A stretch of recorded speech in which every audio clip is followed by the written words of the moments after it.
If you don't understand the details of your business and have been missold on its stability, then you're going to fail. Jeffrey Bezos. Ladies, gentlemen, and variations thereupon, terms and conditions do apply. This is Modern Escapism.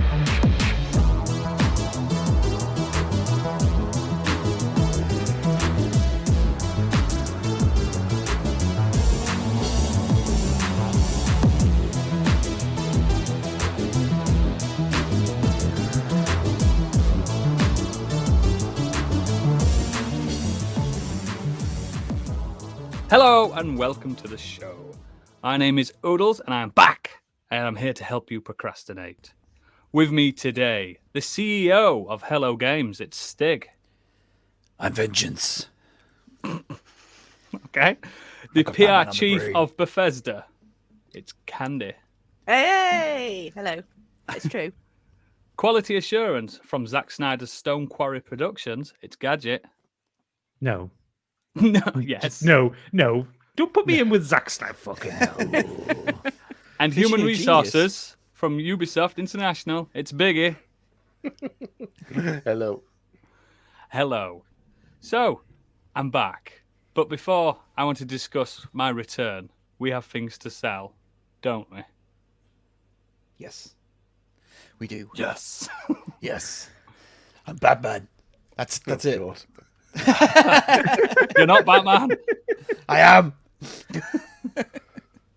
Yeah, if you like what we do, you can head over to patreon.com/Modern Escapism. On there, you'll find the 3 tiers that we do. First up, it's Modern Escapees for £5 a month. You'll get an extended edition of this episode every week, as well as at least one monthly special and any other specials we put out. And also, as you can tell from last week's, you have the ability to suggest topics for us to do. If you are into Dungeons and Dragons, we do a D&D play podcast called Do Dragons Dream of Scorched Sheep, and for £5 the Scorched Sheep tier gets you ad-free early access of the episode, as well as original artwork from Candy, any battle maps and character sheets Gadget puts together, and any original music that we do as well. And you'll also be able to suggest NPCs and items for Gadget to use. And for £7.50, it's the Biggie Bundle. That gets you everything, including Naked Biggie. I'm still awaiting my Naked Biggie, but... All prices subject to VAT. Yes! Excellent. So normally what we do here, we'd go through the Nexus, but I have some feedback from myself. Uh-oh. Dearest escapees, last week I was away from the podcast due to losing my voice. I regret abandoning you all for such a trivial reason, but without a voice, a podcaster is nothing.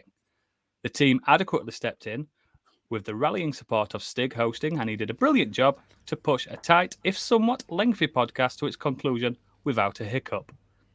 It has come to light that I was lambasted for taking the opportunity of losing my voice to sit and play computer games. Let me take this opportunity to speak the truth on what happened. Yes, I did. I spent the time I'd be on the podcast playing computer games because my eyes, hands, and other motor functions were fully operational at the time. And I'm not ashamed of what I did. Again, thank you for the team for pushing on and going forward. Full transparency will be divulged to listeners and patrons for any absences in the future. Thank you. Also, another letter was sent in. He says here, Dear Oodles, thank you for allowing me to take part in your awe-inspiring podcast this past episode. It's a shame we couldn't podcast together on that show. Any comments made against you were in jest and a part of my internet persona, and I'd never ever want to offend you, my special friend. You're a kind, sweet, precious boy, and I look forward to sharing a podcast with you in the future. Kindest regards, your humble Prince of Ireland and international lover, Deadbeat Punk. Thank you for that feedback, Deadbeat Punk. Never heard of her. I appreciate that. So, yeah. It's totally legit. It's totally legit. It got sent by mail. I can hear the sound of Guinness pint glasses smashing in the background. So, yes, What did that God say? I wasn't poorly last week, as you kept It's pretty saying. much the same thing. No, I had a poorly voice. I couldn't speak, but I'm back You are now. a poorly voice. Yes, but let's just crack on with the Nexus. And What level are you now on Elden Ring? Oh, well, He's finished it. I'll talk about that later. Let's start with you then, gobshite biggie. Ooh. Oh shit! Okay. Mid vape is the worst time to be called upon. So, Podcast. yes, I was given a lovely Christmas present from friend of the show, Emflem, and it was a couple of tickets to go and see Reginald D. Hunter live, and comedian. he appeared locally, and he was really good. He's Great. currently doing his Bomb Shuffler tour, and if you have a chance to catch it, please do. It's very funny. It's literally him standing there for at least an hour with some pretty near the knuckles stuff. Yeah, really enjoyed it. I'd love to go through a couple of his jokes, but I don't think they're suitable for the pod. But yeah, he was excellent. One other thing I've been watching is From Bedrooms to Billions. Have you guys heard of this? No. Sounds like my life. It's not the title of my sex tape. It is, in fact, a documentary on it was filmed in 2014. It's a documentary by British filmmakers Anthony and Nicola Caulfield, and it's basically about the British video game industry from 79 to present day, obviously for when it was filmed. Yeah. And it's really cool. It just talks about bedroom coders, computer game magazines, all that kind of stuff. Just tells the story of the highs and the lows. Some of the key people obviously are all doing, it's like a Talking Heads documentary, but it's really well presented. There's footage from games just to give you that little bit of nostalgia. It's excellent. They've also got an Amiga one, which I want to catch, and a PlayStation one as well. They originally approached Channel 4 and BBC with an idea to do it as like a 3-part documentary series, but they were turned down. So they ended up going on, I think it was Indiegogo, and then a Kickstarter to fund the movies. But yeah, it was fantastic. Really, really enjoyed it. Just go and check it out if you're into anything retro. Really, really interesting stories. Some of the stuff you probably all know about, but yeah, they just covered it really well. And Peter Molyneux's obviously talking. Mark Cerny's on there's there. lies everywhere. And promises that never can be. But there's Rob we've got Hubbard. Peter Molyneux on our documentary series. What's he going to say? Bullshit is what he's going to say. I'm Just bringing always out did the 5 Peter new Griffin Fable thing. games. Well, no, Just you know go what? He was over really it. honest on that.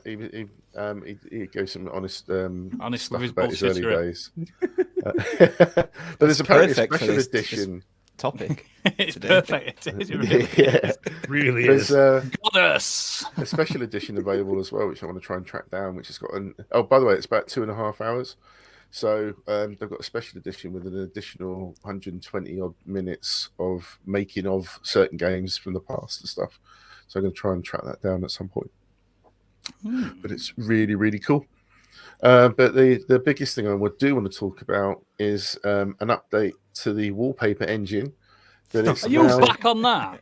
it's now got an app on it so you can use it on your phone. So the Do you know how hard wallpapers it is are to now do going on pod your art phone. for the wallpaper engine? Yeah. But it's so cool. I love it. I've now It's got not. all this... It is. It's got lovely If you've got the ones you like on your desktop, they're now animated on your phone. It's Mate, amazing. I know how to use Photoshop. I can make my own wallpaper. But this is all done for you. You don't need to. And I also caught Ghostbusters Afterlife as well, and It's good, isn't it? Really enjoyed that. Thought it was Yeah, awesome. it surprised me, that one, because I watched it other month, and yeah, it's quite heartfelt, isn't it? It's a good, It's great. I mean, as it's a good homage very... to what's his name? Plays Egon. Harold The guy who Ramis. retired. Harold Ramis. Harold Yeah. Ramis, that's it. But like, I think was it Stiggy or somebody mentioned it last week that it ignores what happened with Ghostbusters the 2. Ghostbusters 2. It does seem like that never existed. So there's this massive gap from the original movie and then this. It But, also yeah, doesn't, like Stig mentioned that as well. It doesn't add up with the timeline that Egon's daughter's like nearly 40, and he didn't have a daughter in the 80s. Yeah. But it's fine. You can let those what sort of happened? things go. It don't matter. It's a kids' film. I do think it's a bit silly that they missed out Ghostbusters 2. It just, Yeah. do you know what I mean? It's pointless. It's not. More There's no happened to reason New why it York in had to be. Ghostbusters 2 than it did in Yeah, Ghostbusters exactly. 1. The Titanic arrived. And the Statue of Liberty moved across the city. Yeah, exactly. I'm sure they would have made the headlines. But it obviously leaves it open for a sequel, I think. So I'm interested to see if they go down that route. Yeah, man. Excellent. But, busy week then. Busy week. That's pretty much it for me. No gaming, unfortunately. Ah, shame. Candy, you've been diddling. I've been diddling quite a lot, actually. It's been a busy week for me too. So I started a TV show called Joe versus Carol, which is a like a comedy drama based on the events we saw on Tiger King, which I didn't know was coming out. It just kind of dropped out of nowhere, which is a bit of a shocker. I've been desperate to hear you talk about this ever since you said there was a season. There was a season 2 of Tiger King as well, wasn't there? Oh, don't Yeah, but it wasn't so good. No, wasn't it? Mm. Not worth. I don't think the watching, first really. season was that good either. Yeah, but then you realise it's actually happening and it's good. And the second season of Tiger King is just actively pointless. Like I still don't know how legitimate the original is. I don't know how truthful it is, to be fair. At least with the first season of Tiger King, there is a coherent narrative that runs all the way through it from the start to the point where Joe Exotic's put in prison. Yeah? Yeah. The second season of it is only 5 episodes long, and it's just, oh, this is what this person was doing. Oh, someone was trying to get Joe out of jail, but nothing happened. And, oh, Carol Baskin may still have killed her husband. Here's 3 episodes on that, and it's just fuck off. It was more about that guy Doc, wasn't it? Doc something or other. Yeah. With all the girlfriends. Doc Hollywood. Yeah, it was, wasn't it? So yeah, no, I haven't finished this yet. I've got to the point where his staff member has an arm off, and I was so disappointed because they didn't use the line, "I'm never going to financially recover from this." Like they straight up didn't say it, and that was the best bit. But it's got Kate McKinnon in it as Carol Baskin. She's an executive producer as well, so it's it's a drama. It's kind of a comedy drama. Oh, I mean, it's documentary again. No, it's actually it's a drama based on it. It's a proper show, and it is reasonably sort of sympathetic to both Joe Exotic and Carol Baskin, or it has been so far. But my God, it has really lent into the camp side of Joe Exotic. For example, like the first scene that he's in, he's wearing a pink sequined cowboy shirt, a cowboy hat, which he does wear, and the old kind of leather necklace with the cock ring in the middle. Oh, I like the sound of that. They've really, really camped him up. They haven't shied away from that part of his personality at all. I always loved in the original where he had a singing career, but he never sang on any of the tracks. Oh, some bloke up in they the were brilliant. They were brilliant. He was a stripper as well at one point. I bet it bloody was. He was very popular with the ladies, apparently. I guess that's how they roll in Oklahoma or wherever. You're not supposed to test your own wares, are you? So it's good that he was a stripper for the ladies. This is true. So I haven't finished that. So far, so good. The other thing I watched was I finally saw The Invisible Man. I know I'm at the cutting edge of releases. I've still yet to see it. I was pleasantly surprised by this because I think it got more or less panned, didn't it, when it first came out? Not as much as the Kevin Bacon one. Oh, you've got to love a bit of bacon, though. Purely no, I don't eat meat. For bacon's sake. No, I love a bit of bacon. But this one was, it wasn't like a supernatural type thing, which I think probably most people were expecting, which is why when it came out, it was, it got kind of mediocre reviews. It's actually... So he doesn't take an invisibility potion and become a rapey bastard? Oh, he's still a rapey bastard. Well, more of a violent rapey bastard, actually. Oh, that's before he becomes the Invisible Man. Yeah. So it's basically a story of kind of spousal abuse and stalking and that kind of thing. I feel bad for laughing. Yeah, you asshole. Yeah, no, I was pleasantly surprised at it and what kind of where that leads if somebody who is already inclined to be like that gets hold of something that can make him invisible.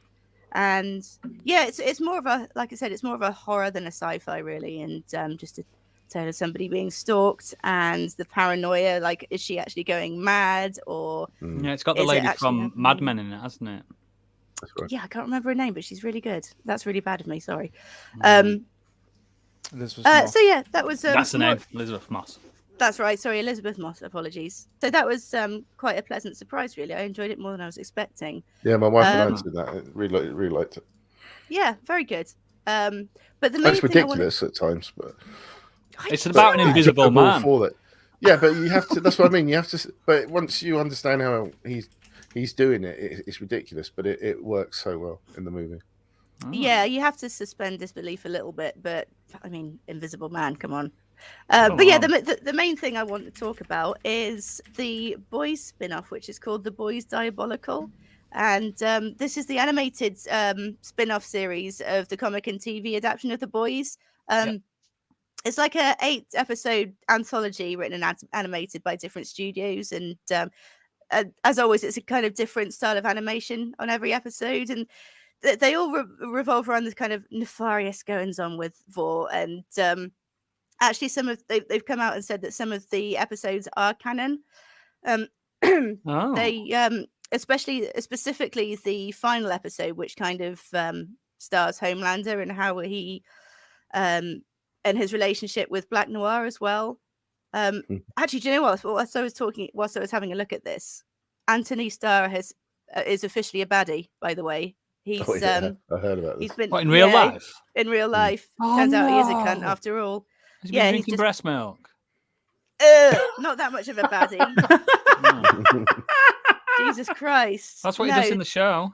No, he just assaulted someone. It wasn't that bad. Did he blow them up with his lasers? No, I don't think so. It sounded like it was a glass. Yeah, he's a suspended prison sentence. Yeah, so serious baddie. Oh, no. But anyway, that aside. Oh, he assaulted a chef. Yeah. Baddie. He's been to the Jeremy Clarkson School of Cuntery. Oh dear. Oh dear. Oh dear. Now there's a pod title. No, it's not happening. There is not a pod title. But yeah, no, going back to the show.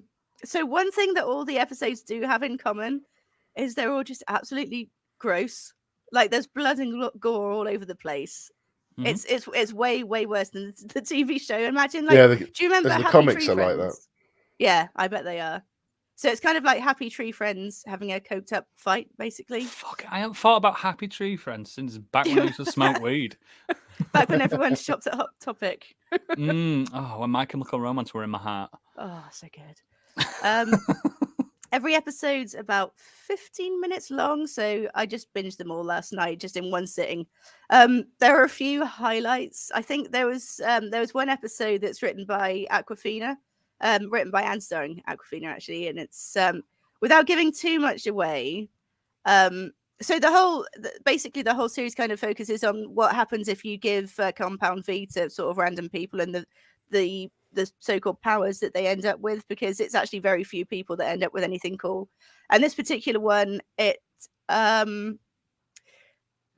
just say it involves a lot of poo, and there's a lot of poo control. Oh yeah. Listen, I'm a simple woman, and toilet humor amuses me. But most episodes are on the kind of funnier side of things. There are a few, like there's one that is quite heartfelt, actually, and quite sad. And there's a couple of more serious episodes, but they're all pretty funny. One of the funnier episodes involves, I've written down these character names. There's a character called Boombox. He's got a speaker for a head, but he can only play one Hootie and the Blowfish song. I like that. So he's got to use his power. That's nothing compared to the next one. So the next character is called Ranch Dressing Cum Squirter.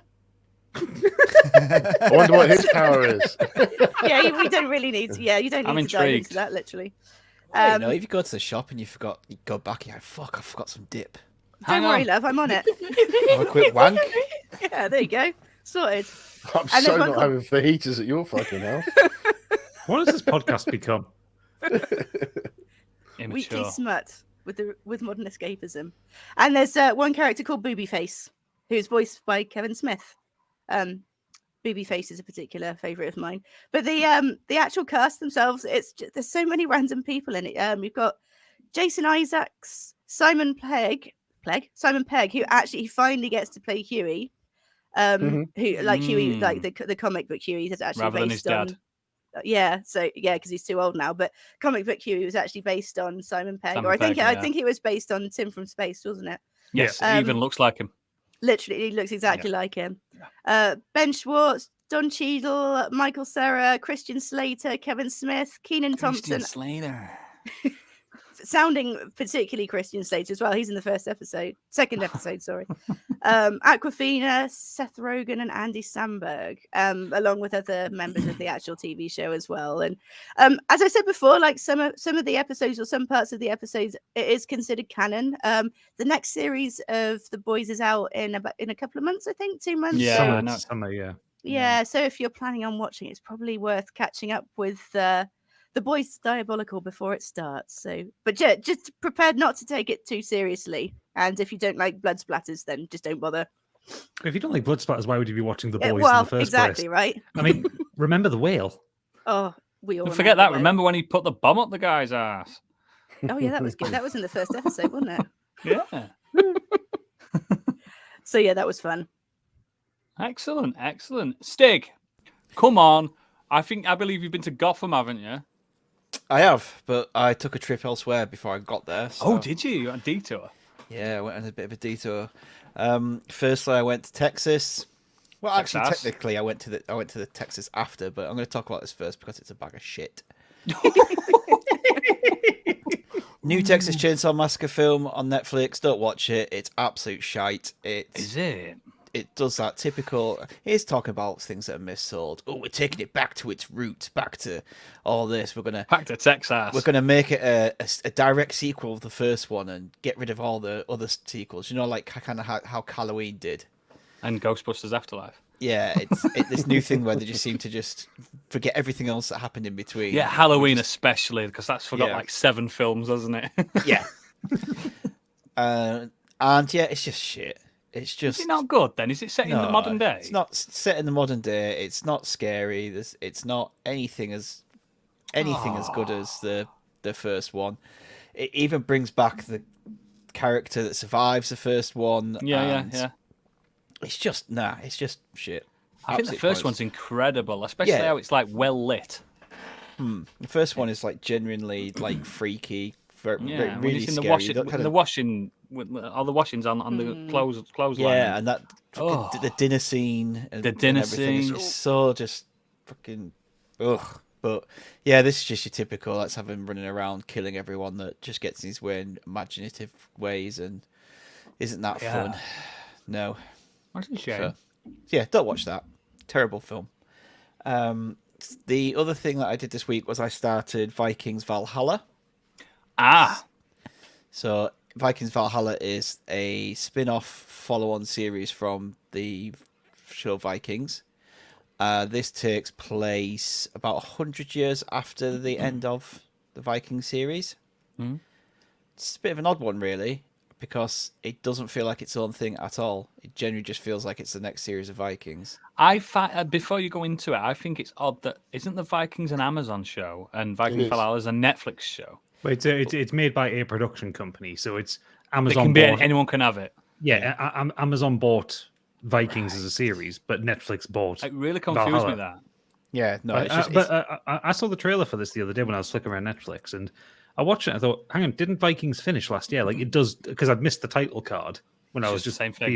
Yeah, it looks exactly the same. Like the look of the show is the same from the trailer. It's exactly the same. There's no difference. Like I said, in Vikings, they take between a few seasons, even some mid-seasons as well. They take some time jumps. They do, yeah. When they want to get to certain events, they're just like, oh, we don't need to build something up for 5 series. It's like, fuck it, let's just. These kids are now adults.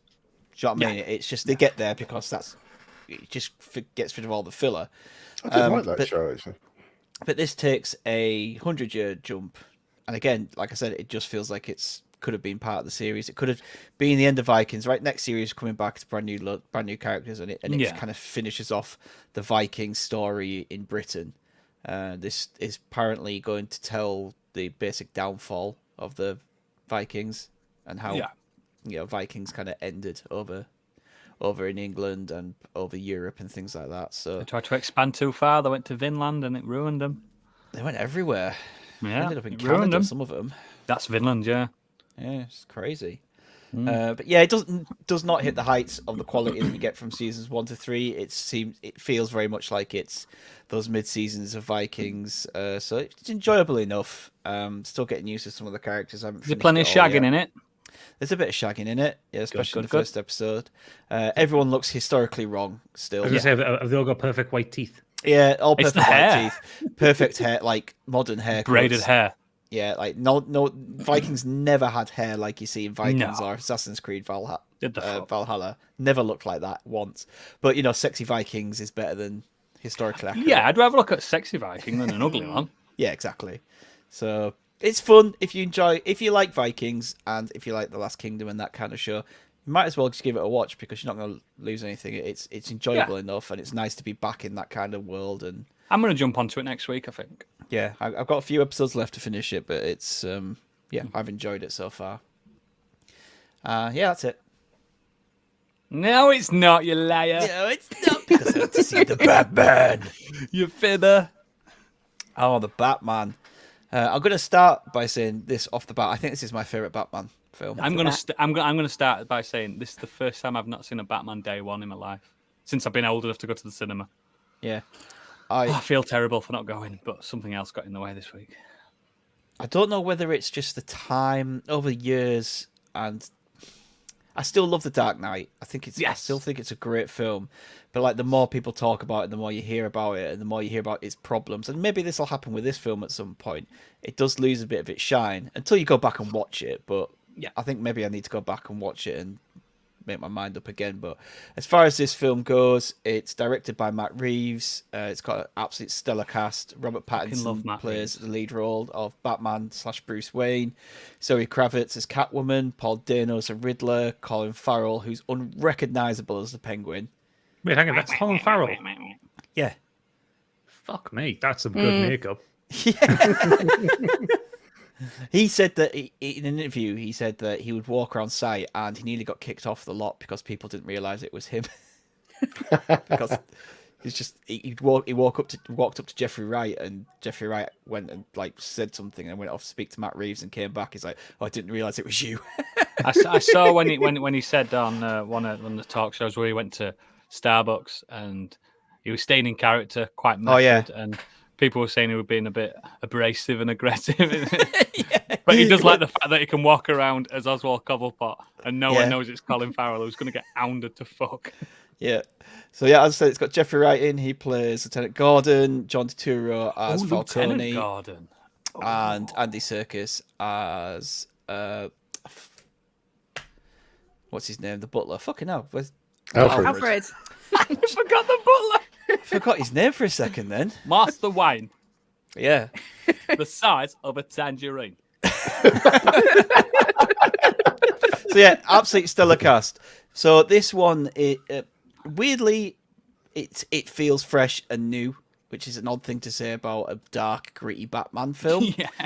But it is very noir in its setting and its storytelling and setup. It's more of a detective crime thriller with, you know, your typical Batman action thrown in there, like absolutely kick-ass, crunchy fighting. It feels like it's the fighting feels a little bit like it's out of the Arkham games. I feel like not as many flips and turns, but like that kind of crunchy, but like, loads of bones broken. Yeah, hard hitting fighting.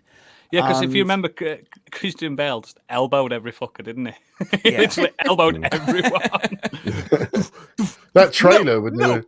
For the new one, wasn't that the one with the gunshots used? Yeah, as like the beats of the drum. I mean, it was so cool. Which is from it's from Dark Knight Returns. That. Was it? Yeah. In the comic book, there's a panel where he's.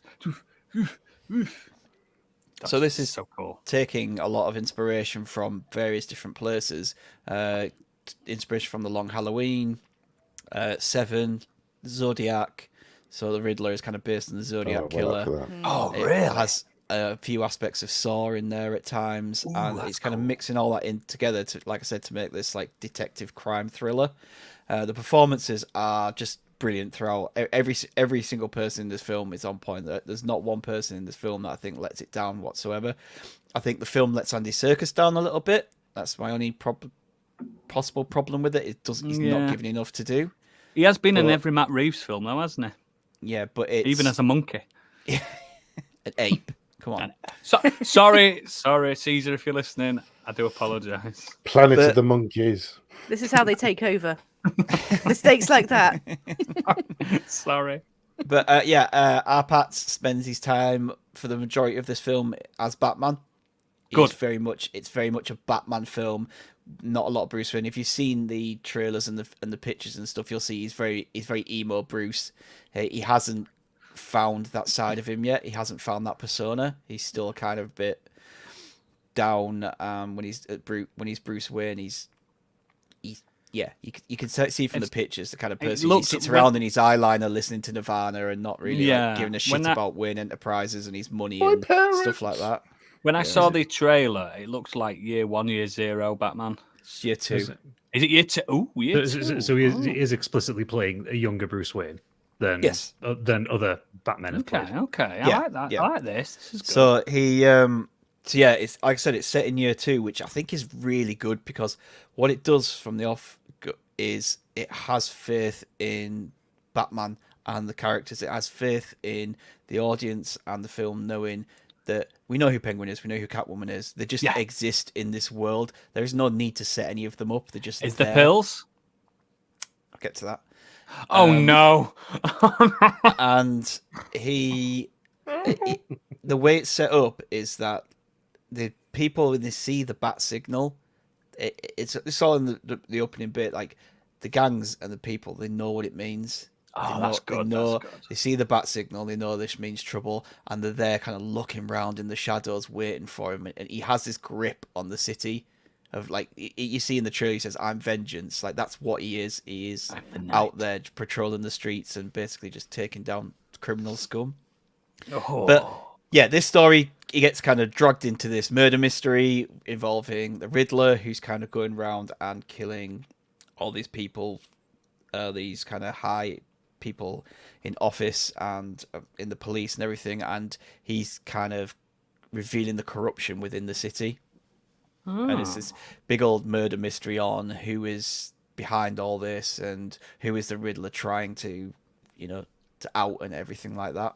So he actually has to be a detective this time. Yeah, exactly. Yes, he has to do a bit of detective work, more so than just, I'm going to click a button on my mobile and be able to see everything like he does in The Dark Knight. I think that's what a lot of detective vision.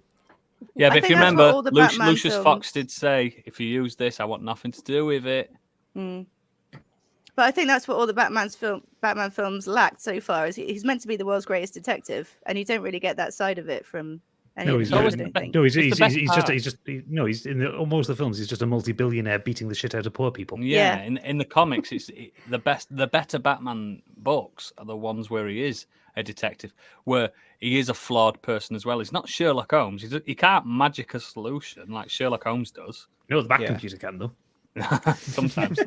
But he does do some detective work, but he still has his flaws, which is one of the things I really liked. There's still things he misses. There's still things, even in fight.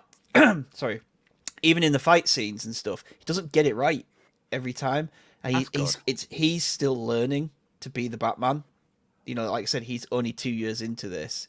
He's still trying to figure out who he is and who the Batman is as well. That's refreshing compared to like Ben Affleck, who was 15 years strong Batman. Do you know what I mean? It's very refreshing. Murder Bat. Yeah, Murder Bat. Gun Bat. Yeah. But yeah, it takes a really good arc with Batman throughout this. Like I said, Paul Dano as the Riddler is brilliant. He's absolutely brilliant. Unhinged to fuck, which is what you'd expect with Paul Dano taking on a villain role. Does he do his Paul Dano noises like? Yeah. Good. Because he has so many noises. He's so weird, but I love him, and he's so creepy as an actor. And what's he Paul from? Dano's incredible. He's from everything. There Will Be Blood, mainly. I think that's his biggest role. He was in Prisoners as well. Prisoners. Yeah. Oh, his performance in Prisoners was harrowing. Yeah, brilliant. But yeah, Zoe Kravitz as well. She plays her role to perfection. She's both seductive and vulnerable. She's not ugly, is she? Oh, she's just. She's beautiful. I can't say anything. Like, there's no other words for it. Yeah, no, she's absolutely stunning in this, but she plays the role perfectly as well. It's not just about the way she looks. She has the confidence and everything within the character, and there is a lot of chemistry between her and Robert Pattinson as well, so that's good to see. But The things that I love about this more than so, I think, is Gotham City feels like Gotham again. It's moody, it's dark, it's dank, it's dirty, it feels like a character. It doesn't...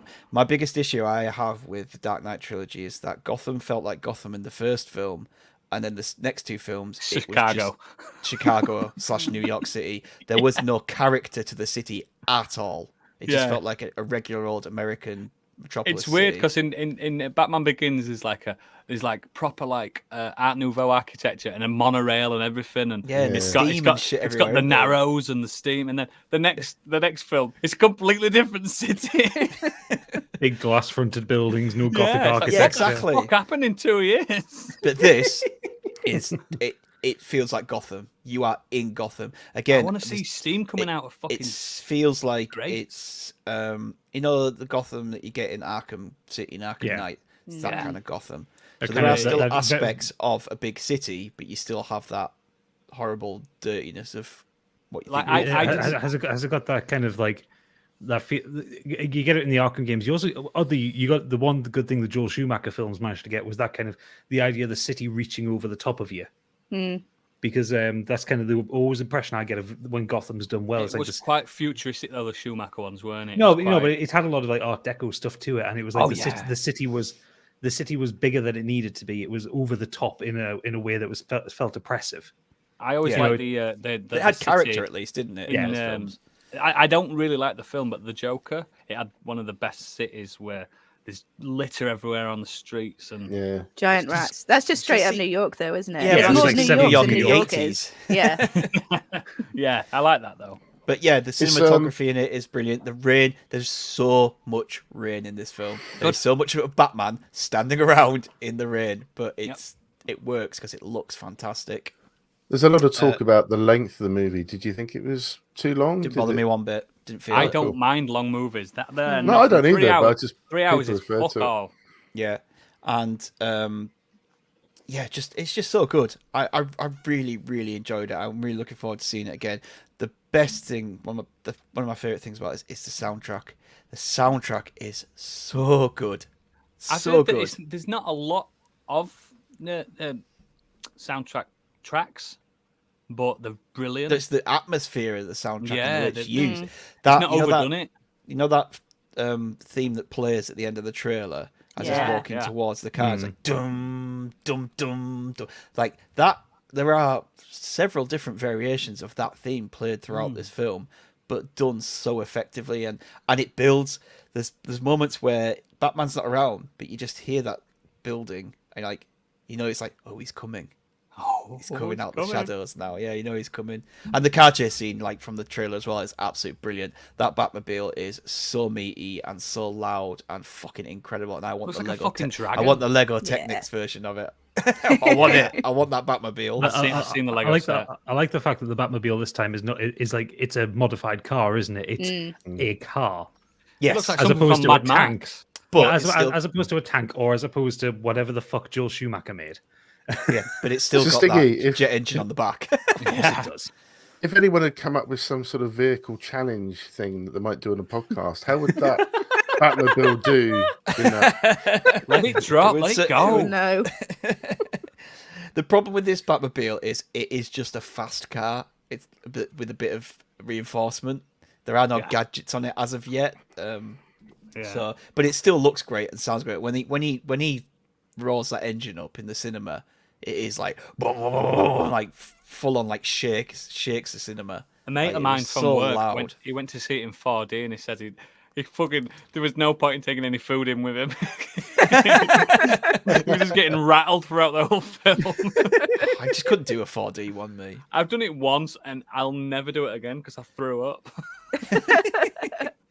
Yeah, a brilliant film. Absolutely loved it. I think I know you will love it, Oodles. Yeah, I think it's right down your alley. I'm probably gonna go see it. I can't make my mind up on what Candy likes these days after a few things that me and her have like things, and not like things opposite of each other. So do you know what I feel like? I feel already like I'm gonna like it just from the trailers and from, like you said, like the music and just the overall style. I'd be very, very surprised if I don't like it. Yeah. I'm going tomorrow, I was surprised actually, that you didn't tomorrow like afternoon. June.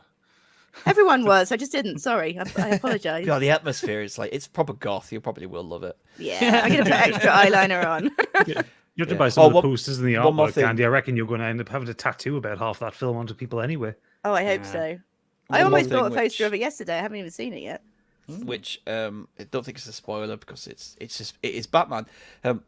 No killing, no guns, and he makes a point Yes. of that. It Perfect. actually Yes. makes a point of it in the I film. hate when Batman kills. I hate it. So, It's like when Spider-Man kills as well in the Spider-Man games. Like, he's just come off a building. Like, I never want to see that in a superhero. no, I know in the Captain game- America in the, kills. He's allowed to kill. in the Spider-Man games. He touches. If you throw someone off a building, they get stuck. Yeah, to the they side. get stuck to a building. They better do. They do. No, they do. They I all fucking do. hope Yeah. so. 'Cause Every person that he kicks off. Yeah. I'm playing it going, oh no, what have I done? What's Aunt May going to think? And then I'm like, I can't continue. Oh no, what have I done? Yeah, good. I'm glad. No killing. Perfect. What a week. Gadget, what you been doing? So it's not really much of a week of updates because I've basically just been Elden Ringing entirely. It's crap, that. I did a lot of that as well, but Yeah. it's no point in talking about it. But before I touch on any of that, I finished my complete rewatch of It's Always Sunny in Philadelphia and finally got to see season 15 of it. Guess what? Um, Me too. Yeah, I really enjoyed the last season. I know some people are a bit down on it. Some I people think think it's there's a couple of episodes are a bit weak. I think there is one episode that is weak, which I think it's the one with the guy that's threatening to jump off the roof. Yeah, I didn't like that either. That was a bit weak, that one, because it just kind of didn't go anywhere. It tried something, didn't it? It just didn't work. Yeah, but I love the one with the monkey working behind the bar. That was Yeah. that was brilliant. Which then obviously leads into the kind of the four-part thing Punchline where to they that go. episode is Oh, it's great. incredible. It's perfect. It leads the four-parter where they go to Ireland. Which I adored. I adored it. It gets fucking wild there. There's some really funny The moments. mountain stuff is incredible. The mountain stuff was incredible. Really, really. Actually, for considering it's Always Sunny in Philadelphia, the emotional scene that Charlie gets towards the end of that is incredible. Dude, fucking hell, that hit me, that. Yeah, that was really, I'm the same really as good. him because I've got daddy issues. I was not surprised in the slightest to see in the Island episodes that Colmini turns up because you can't do anything in Ireland without Colmini standing outside wanting to get in. He is good though, isn't he? He's very good. The subplot of Dennis having COVID, that fucking stitches when he's throughout. talking to the castle. No, it's when he's in the when they're in the agents. estate agents and he's trying not to Try cough. not to cough. Yeah, It's just- He's going, yeah, absolutely creased at that. But yeah, I think you can tell like what the kind of stuff that they want to make. Like I'm sure whoever's directing it at the minute is a frustrated Jordan Peele because that whole thing in the castle where like Dennis is like hallucinating, he's like walking around with an axe to kill D. He's like, fucking I talking to the haven't castle. got COVID, and it's like telling it him to looks do like something things. like Jordan Peele would have put into Key and Peele, you know? Yeah. That kind of fake horror thing. So funny. And that I stuff think with in one the of my- bog with the waitress. Oh yeah. So One of funny. my other favorite Dennis moments is what's spoil it, but it's just the bit where he's just going off about Mac's tattoo. Oh yeah. He's just on the side of a mountain screaming at Mac. There's When so it- many when- unhinged Dennis moments in this series. Whenever Glenn Howerton's allowed to start screaming, that's it. That's perfect for me. I think he's getting more and more sociopathic as it's going on. No, He's lost he's it. just He's as lost it. sociopathic as he has been. Yeah, I suppose. Yeah, that's true. I mean, I mean, I did watch them all fast. The built-up Dennis is a sociopath from like season 4. Yeah, And yeah, he was it's- quite but quiet it's- in the originals. Yeah, it's always little things. It's little lines. Like there's that moment where he says to Dee, says, "Don't worry. I've got a track record of covering up blood force trauma." Yeah, it's like what? Yeah. So I really enjoyed that. I'll talk briefly about Elden Ring because there is something else that I do want to talk about. Elden Ring, absolutely fucking loving it. I've put in about 20 hours into my PS5 character at this point, I'm rocking on a bit. I've beaten a lot of bosses. I've enjoyed killing a lot of bosses. I've gotten through some of the harder ones. The game continues to surprise me. The game continues to put stuff that I would never expect them to do in there. Some beautiful vistas. There are some brutally difficult enemies. There are some easy enemies as well. Yeah, but I'm just enjoying discovering stuff. Like, you know, I just went on a little quest at one point. Went down to the south. I think I did all that stuff you did last week, Stig, in Weeping Peninsula. And my favorite area. It took me about 4 hours to go through most of it and just enjoy it. Knocked out about 4 or 5 bosses down there. Castle Morn. Yeah, to Castle Morn. Absolutely lovely. It was a nice venture out for an afternoon. Got to go down the beach and kill a guy with a lion's head. It genuinely feels like the most George R.R. Martin area, that, to me. Yeah, it does. It's got a Game of Thrones feel about it. It really does. And I thought, maybe that's all he's done. Trust me, that's all you're getting. Nook and crannies in that castle as well. You know, you're talking about a lot of bosses. So obviously, from my own experience of Dark Souls, that some of the bosses are mad. They're not the same. Horrendous creatures and stuff. So I mean, when you mention bosses, are they just sort of what kind of bosses? It's not like you are they? think bosses. There's like prime bosses, and then there's just bosses. So the prime, I've beaten, as Oodles would say, I've beaten 3 of the prime bosses so far. Which one of them's the Tree Sentinel, which is like an overworld boss when you walk out in the door. Yes, finally. And then it says something when you kill him, like great enemy felled or something like that. When you've beaten a real boss. Yeah, I beat Margit, who is like he's like a big roadblock. He's like Father Gascoigne in Bloodborne. Margaret. Margit. He's designed to be not impossible, but like a real roadblock if you haven't understood how to play the game properly yet or understood what you should do. He's a fully meat wall. He's telling you to go back and explore. And then I've beaten Godric in Stormvale Castle, who was an absolute bastard. But I enjoyed that fight because that fight is so fucking cool. It's one of my I don't want favorites. to spoil what happens in the fight, but oh my god, when he gets into a second phase and the fight changes completely, it's so good. But I did find my favorite boss so far in the game, which was in one of the river sections.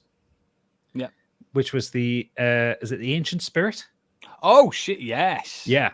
And not because it was a hard boss, and it's not not because hard, is it? Not because there's any lore or anything to it. It's lovely. It's a beautiful creature, like the design of it, the way it moves, and all that. Yeah. And it's got the most gorgeous soundtrack to it. And it's not like a hyper aggressive boss. It's not like constantly pressuring you. It has 3 attacks, I think. And I did it first time, and I was sad that I did it because I kind of wanted to do it again because it was just really, really lovely. So it's constantly surprising me. And I'm absolutely adoring it. But the main thing I want to talk about is a book I've started this last week and a half. You've been reading? I read. Ugh. Unlike you, who listens to things while playing video games. I like old men in the 70s reading me books. Nothing wrong with that. That's what I like. So this is the book I'm reading is called To Sleep in a Sea of Stars. It's by Christopher Paolini. Now, this is the guy who wrote Eragon, if you remember that back in the day. The Dragon book. Who has made a career of doing YA novels. And this is his first adult novel. The way you said that then just sounded like anal. YA. Young adult. Why anal? Not young anal. Said, YA novels. Yeah, I don't know. Just It's a genre. It just came across as YA anal. I don't know. And then you moved on to adult novels as well, so it didn't really help. For fuck's sake, why do I bother you with you lot? Anyway. Gotcha. This is what you said, pal. Yeah, this is first one aimed at grown-ups as opposed to kind of teenagers. Not us, I'm just going to read you the blurb from Goodreads.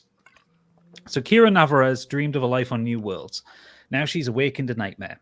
During a routine survey mission on an uncolonized planet, Kira finds an alien relic. At first she's delighted, but elation turns to terror when the ancient dust around her begins to move. As war erupts among the stars, Kira is launched into a galaxy-spanning odyssey of discovery and transformation. First contact isn't all that she imagined, and events push her to the very limits of what it means to be human. While Kira faces her own horrors, Earth and its colonies stand on the brink of annihilation. And now Kira might be humanity's greatest and final hope. So it's Mass Effect. Sort of. But it's really well written, and it's a massive, expansive novel. 880 pages this novel is. Fucking hell. It's massive. You could beat a donkey to death with this book. I'm going to use that this week. I mean, it's basically an afternoon of you playing Elden Ring. That's how long this book is. I'm going to say that's quite chunky. That given Christopher Paolini's history and the last book of his I read was Eragon when I was kind of in my early 20s. I remember liking Eragon. I didn't read the ones after. Eragon's fine. You know, I didn't like the film. The film was not fine. But I remember the book being good. Yeah, the book's great. I didn't read any of the sequels, but I read the first one. I really enjoyed it. But this is different. Like, he's really stepped up in his style of writing, his descriptions. This is like a luxury novel. Like, the world is so well described.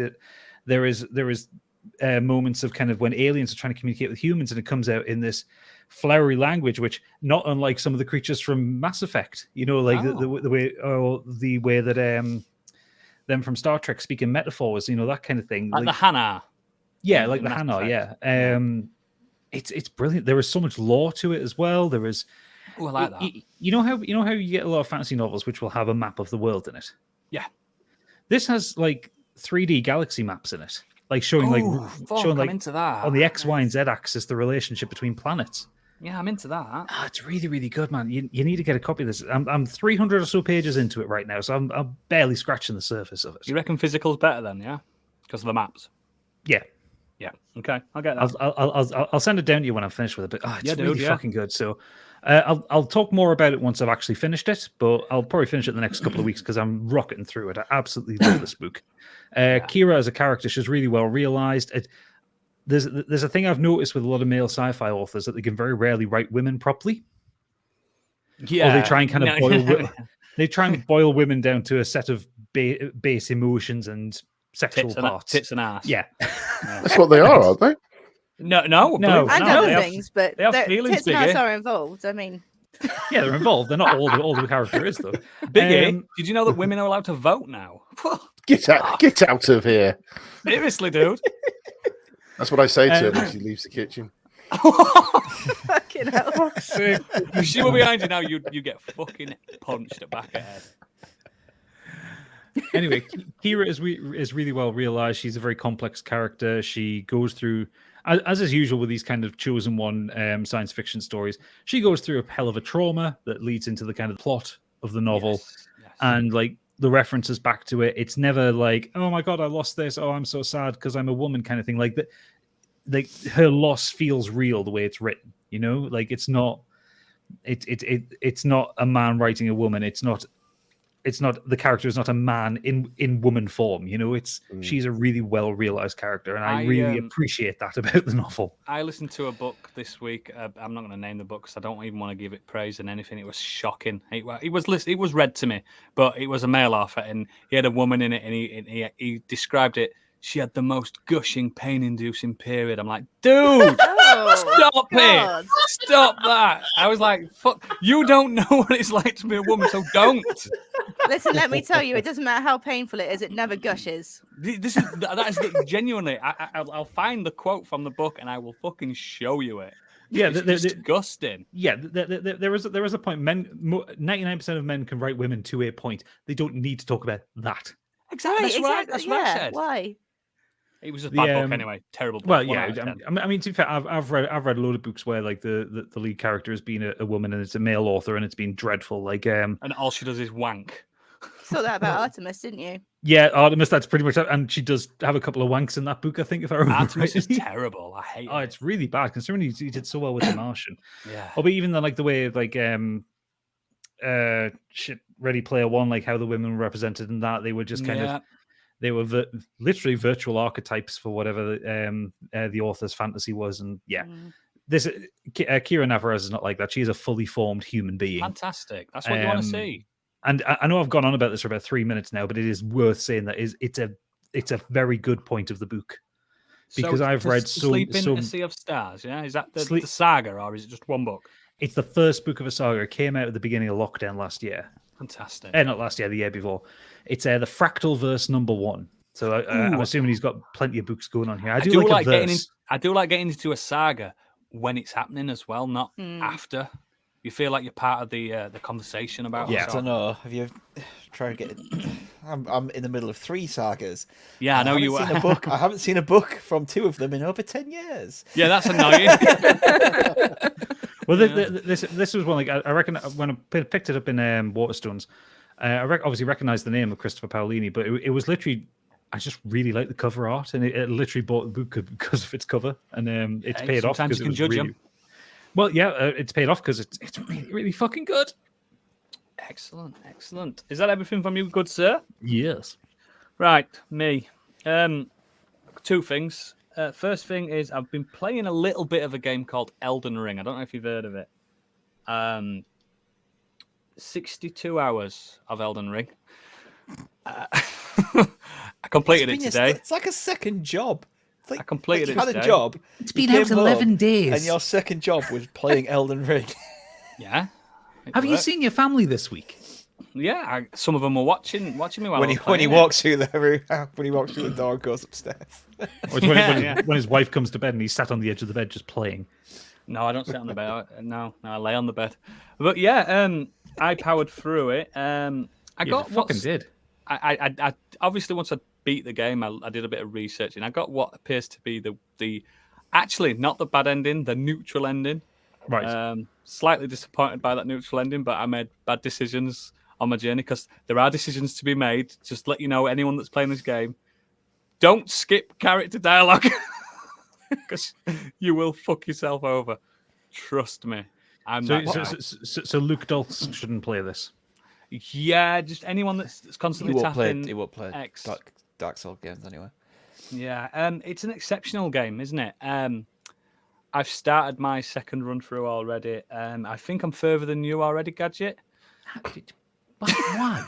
I don't know. What is wrong with I'm savoring this game. I'm playing it every night, but I'm getting to certain points when I know I don't get any more game mechanics, and then I'm going to explore because I know when the game mechanics stop happening. You know, the new mechanics. Yeah, I know when that stops. Not far from where you are actually, and then I'm just going to explore. I mean, to be fair, I did like 3/4 of all the bosses that are in the game, so I didn't do too bad on my first run.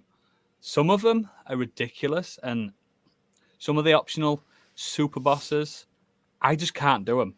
I just can't. I think I finished the game on level 129, and I was still under-leveled.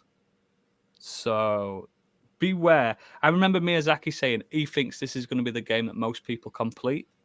I don't think it is, because it's fucking rock hard by the end. The last dungeon is horrendous.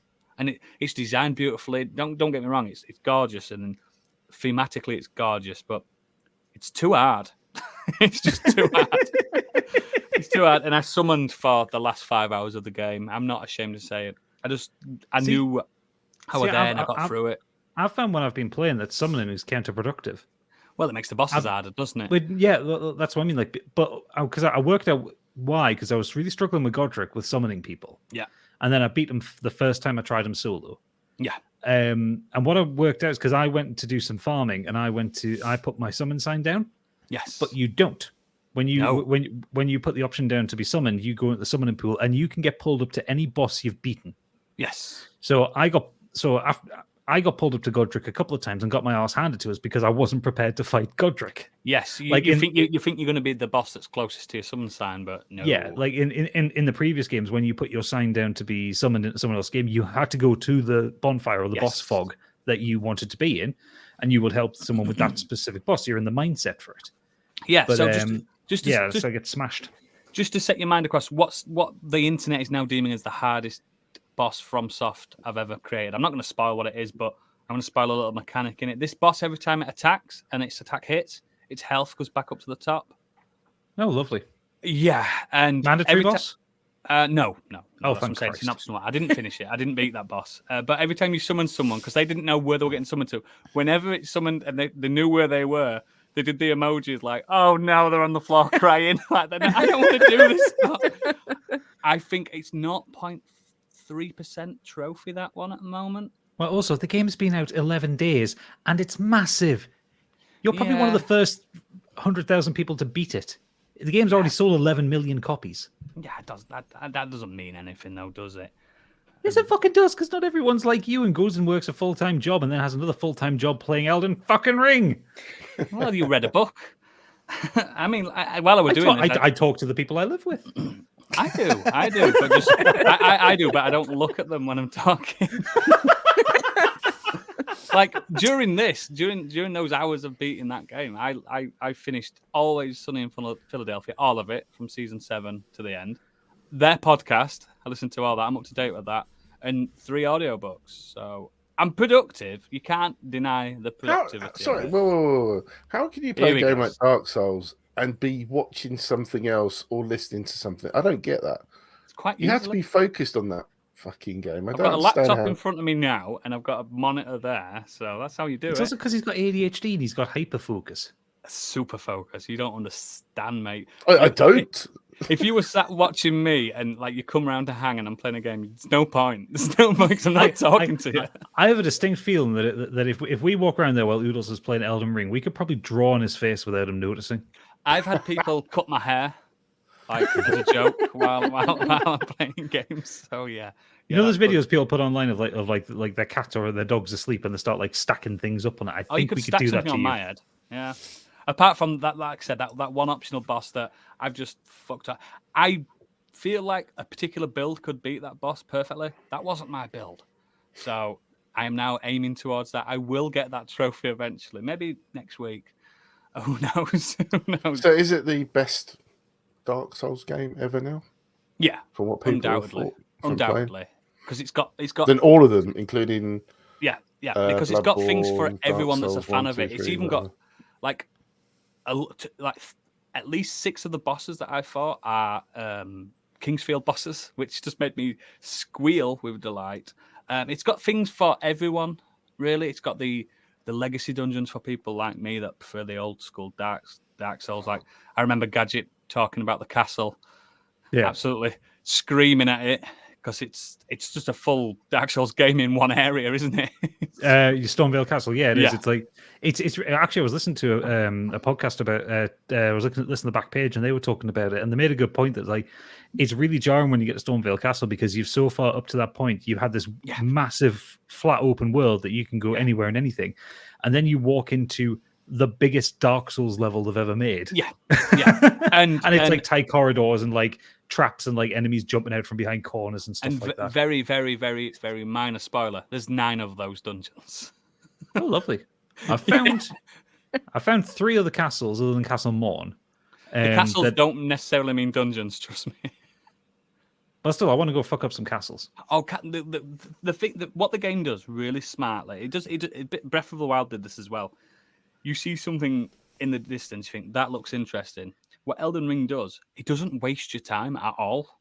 There will be something interesting there. If it's a bit of lore, if it's something that buffs your character, if it's a weapon, if it's an item of clothing, if it's you're not wasting your time at all. I don't know how they did this. It's a design concept called I think it's like the triangle rule or something. Like basically, wherever you happen to look in the open world, you can always see 3 things you can go and do. Yeah.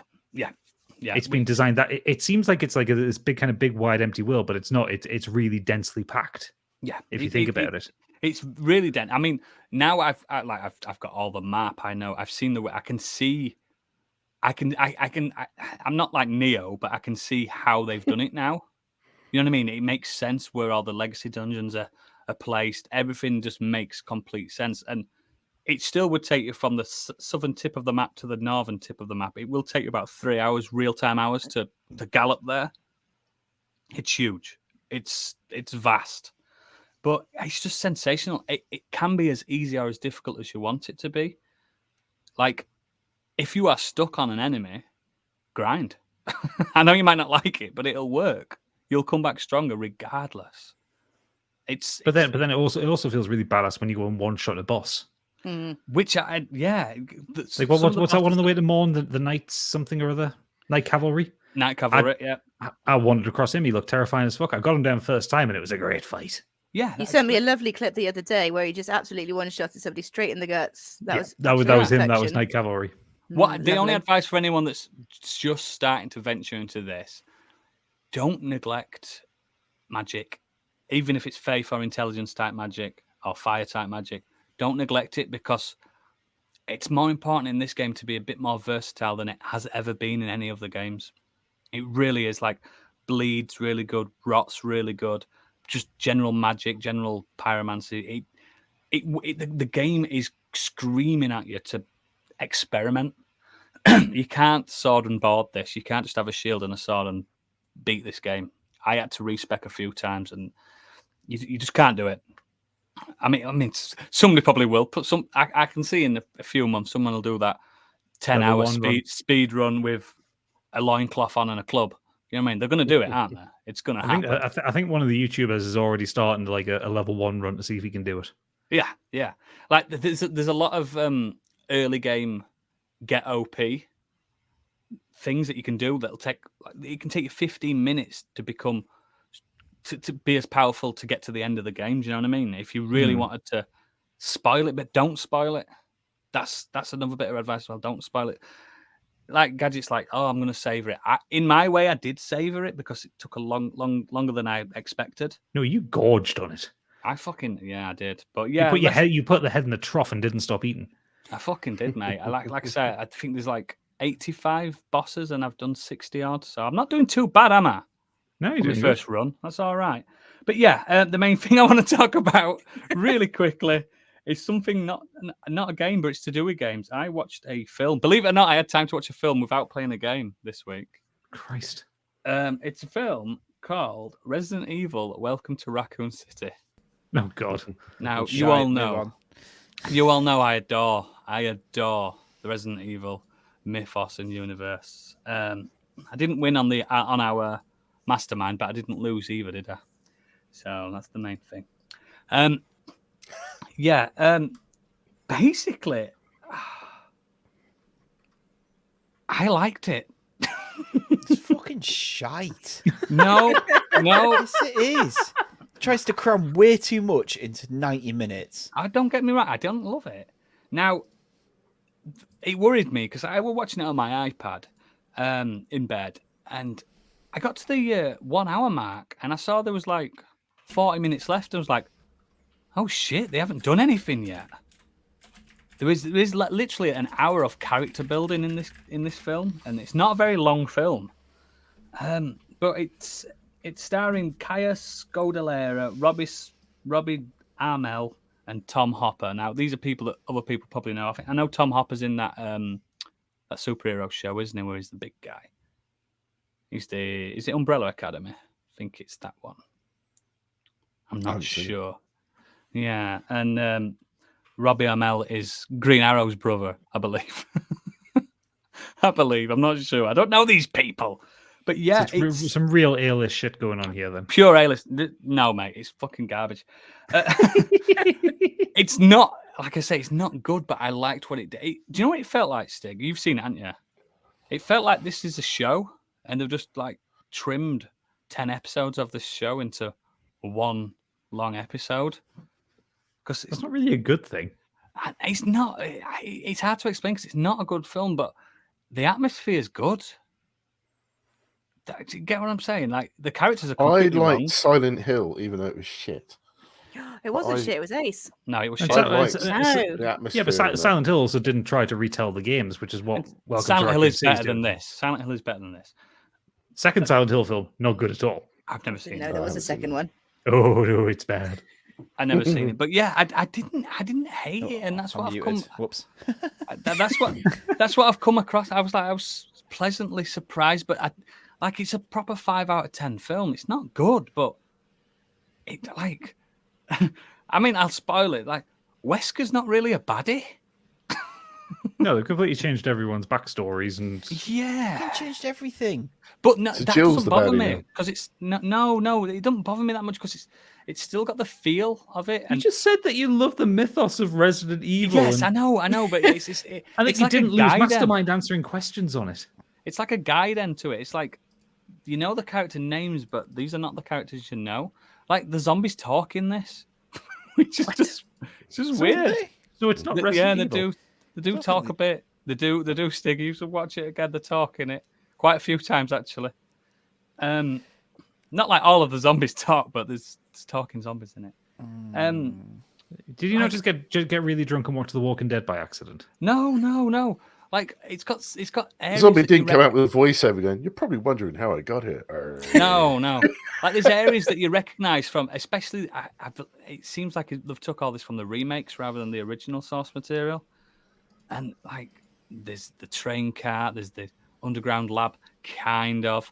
There's the mansion, kind of. There's the RPD police station, kind of. Everything's just kind of there, and the atmosphere's fine. And that's all I can take from it. Don't get me wrong. I just don't think it's actually not selling this. You realise that, right? Because all you've said in positive about it is that the atmosphere's fine. I think it's a shite. I mean, it's not a zombies talk. Yeah, it's not a good selling point, but I think it's the best Resident Evil film. That's not hard, considering the other 6 were made by Paul W.S. fucking Anderson. I think it's what would I have it? No, I think there's 2 better Resident Evil films. I don't like the Resident Evil films at all, but this it just, at least, I don't know, it had a direction. Yeah, Stig's right. They did cram too much into one film, and the first hour is literally just backstory and character development, and why they spent 15 minutes in a diner is beyond me. But they do it, and I didn't mind it. Proper 5 out of 10 material. If you can watch it for free, watch it. I feel like this last 5 minutes of positive review that you said you were coming in for has been more negative than anything. It's not negative. It's ambivalent. You have missold your Resident Evil review. Which, Biggie, is a great segue to the main topic that we're going to discuss today. Whose episode is it today, actually? Because I was going to have some thoughts on Resident Evil, but we can move on. You can go for it. I think that it's a film that plays lip service to the fans, but also fails to do enough. It's trying to cram Resident Evil 1 and 2 simultaneously into a film, which wipes out Resident Evil 3's storyline completely. And they spend way too much time on Claire's backstory, which is made up. Time on Lisa Trevor, who's a character that no one cares about. Yeah. And so they did all that and took you into the police station, but then never did any of the cool moments from the police station. Like, they just didn't even have Mr. X or anything like that. I thought everything felt really cheap, especially the CGI. Oh yeah, you shocking. get one liquor and a 1 minute scene of a tyrant. It's William Birkin, isn't it? Yeah, which looks terrible. And I also think that they did Annette Birkin real dirty. She wasn't Annette Birkin. No, she goes from being the Annette Birkin who is a brilliant scientist working with him to just being a housewife. Yeah, really, quite frankly, bullshit. Oh yeah, she's one of the main characters in 2. Well, yeah, and yes, I know who Annette Birkin is, but it's just wife. She's just wife. She's like a malevolent bad guy almost in. And Sherry Birkin is just game. daughter. She's just but she is she's important to that story, yes, and Birkin's story and what's going on in the lab and everything. But in this, she's just But wife is the best way to describe it, because that's all she is. Just wife.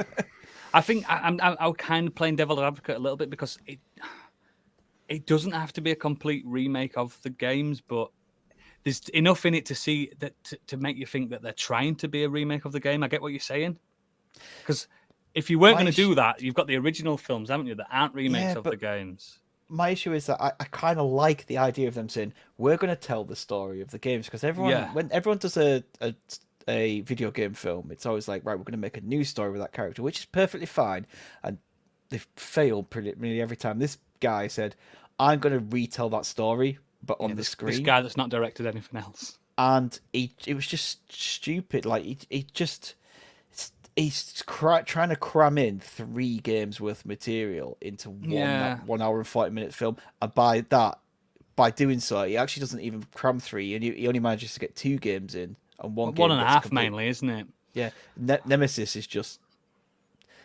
the way the film ends. Nemesis can't happen. Yeah, it doesn't happen. I know it's not the greatest of the films, but the Resident Evil Apocalypse, which was the second Paul W.S. Anderson one, is the better one. Well, it is the best of those films anyway. But I liked how they did that one, where it was still Alice's story, but you had scenes from games 2 and 3, like the stuff that happens in Raccoon City. Yeah, you got Carlos. You had scenes kind of like framed around it. So you had Jill Valentine, you had like dogs attacking, you had the creation of the Nemesis and stuff like that. Like, you had hints at Ada Wong and stuff like that. And like, I really liked how that worked, because that works better than taking a 10-hour video game and trying to cram it into 2 hours. You know? Yeah. Give me the locations, give me the iconography, give me events that happen in a game or scenes that can be transplanted from a game to the screen. I think that works better for me than just retelling it. The thing is, I am being kinder than I should be, because if the director came out and said, I was trying to get more of a feel for the games rather than game, but no, I believe he said it's a shot-for-shot remake of the games. I think he said something along those. It's like, you haven't played them, have you, pal? He's looked at them. He's looked at the boxes. Yeah. I mean, like the RPD looks good. You don't see enough of it. The mansion looks good. They've got Leon's hair wrong. Yeah, he looks like Carlos instead. Oh. And they made Leon like a bloody buffoon. He's a dingbat in it. He's an absolute fucking dingbat. Idiot. Bear in mind, this is the man that looked after the president in his life. They just make him like an absolute idiot. I'm like, yeah, he's an absolute dingbat. Our boy, Leon. And the Med Wesker into an absolute. The Med Wesker looked like Chris Redfield in Resident Evil 5. Oh, chunky and muscly. Yeah, it makes no sense. But yeah, I'm probably. It's probably because it's the only film I've watched this week. I'm being kind to it. Don't. Speaking of Resident, surprisingly enough, it's quite high on my video game computer game list on my letterbox, just because of the sheer shit that comes before. And like I said, I don't think it's good. I just think it's middling. But I think the other films, the other Resident Evil films, are dire. So it's not a really good barometer to base it on. I was just going to say, leave video games alone, I said. Yeah, there's some free PS5 upgrades coming for 7, 2, and 3. Buzzing for that. Buzzing for that. Especially 3, because it chugged on the PS4, that. Chugged. But yeah, let's move on to the main topic. I don't know whose episode it is, because I weren't here last week, and I only listened to a little bit of it. I'm joking, I listened to it all, but I can't remember. It's my week. Oh, it's your week. I wondered why it was such a difficult topic to find something for. Take it away. Well, yes, because this week we are talking about the things that have been missold to you. And I'm not talking about PPI either. No. Or car insurance. No. Talking about things that have been... phone insurance. Yeah, or phone insurance. Or anything Oodle sells. Or Patreon. Hey, this Patreon is not false advertising. So yeah, we're talking about things where either like expectations were set by the developers or the creators or whatever, and it didn't come out right, or things that just were flat out lies. We have declared that we shall not be talking about Cyberpunk because it's too easy. It's shooting fish in a barrel with that one. We had to think of something. And we also still can't talk about Game of Thrones season 8 because that was advertised as being good. I can't even talk about that anymore because it's still very upsetting. I'm going to lead off here with I've got a double whammy here because I don't have much to say on each of them because they were just such massive missales. So first one I want to talk about is from 2013. It's produced by the greasiest man in the world, Mr. Randy Pitchford. We're going to talk about Aliens Colonial Marines. He's a bastard, Randy Pitchford. Yes, well, this was a game that Sega had in development hell for a little while, and Gearbox quite happily came in, like they did with Duke Nukem Forever, to take it on and just squirt it out. Sega. Basic plot of the game is it's a first-person shooter based on aliens rather than Alien. So you're a colonial marine. It's a more actiony game. It's supposed to involve you taking a pulse rifle around space stations and spaceships, killing a lot of xenomorphs. Yeah. Problem was, it was dead on arrival. It was broken. It was the most fucked thing in the world. And there are reasons for that. But the reason why this was missold is it cast your mind back to E3 2012. Oh, and I weren't even a dad then. No, you weren't. Randy himself slithered onto the stage and spewing venom across the whole auditorium, leaving a snail trail behind him. I've done that before. To show off Aliens Colonial Marines. And what we saw was a squad-based shooter that was it had some really, really cool looking set pieces. Mate, it looked fucking mint. It looked incredible. It was aimed for the Xbox 360 and PS3. So the graphics were, it was at the time when developers were really hitting their stride because it was close to the end of the generation. So things were looking great. And the hype was real. The hype was really good for it. We're going to get a good Aliens game. That's what we all kept saying. Well, yeah, because there hadn't been a good Aliens game since Alien Trilogy. And even then, Which that was is not even good. No, that was just Doom with an alien skin on it. So yeah, there was a lot of kind of pre-release buzz from that. There was a lot of marketing going on, and the game eventually came out. Oh, it did not look anything like it looked on the trailers. It did not look like anything in the pre-release stuff. Mate, I bought it day one. Oh, you poor boy. The graphics were massively downgraded. There were levels that were showing off in the pre-release stuff that had been removed from the game completely. The alien AI was bugged to fuck, and frequently they would just stand and walk in a circle. Completely. There's that famous scene with the you go through like a painstaking ritual to get the smart guns ready, and the aliens just stand in a line and you shoot them out. There were so many kind of GIFs and videos come out where like a tense room, you'd walk into the alien nest, and there would just be the xenomorph kind of like leaning back as he walks past you. A lot of them were T-posing as well. Yeah, completely ignoring you. You see a xenomorph T-posing with its balls out. He's shit scared. He's just frightening. Sound effects didn't work. Dialogue didn't work. Companion AI didn't work. The multiplayer didn't work. It was fucking raw. It was the other dead. thing as well, where this is so fucking Gearbox, man. Where they got the difficulties wrong on the menu, and easy was the hardest, and hardest was the easiest. Yep. How fucking stupid can you be? They issued a couple of patches and never ended up fixing it, and just declared it dead.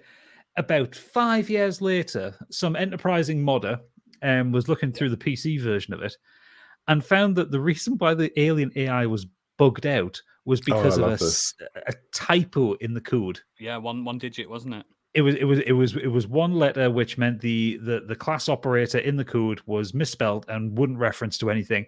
Yep. So the code block for the alien pathfinding AI to like look for the player was never being triggered. So that's why the aliens wouldn't fight you, or they would just kind of mingle about.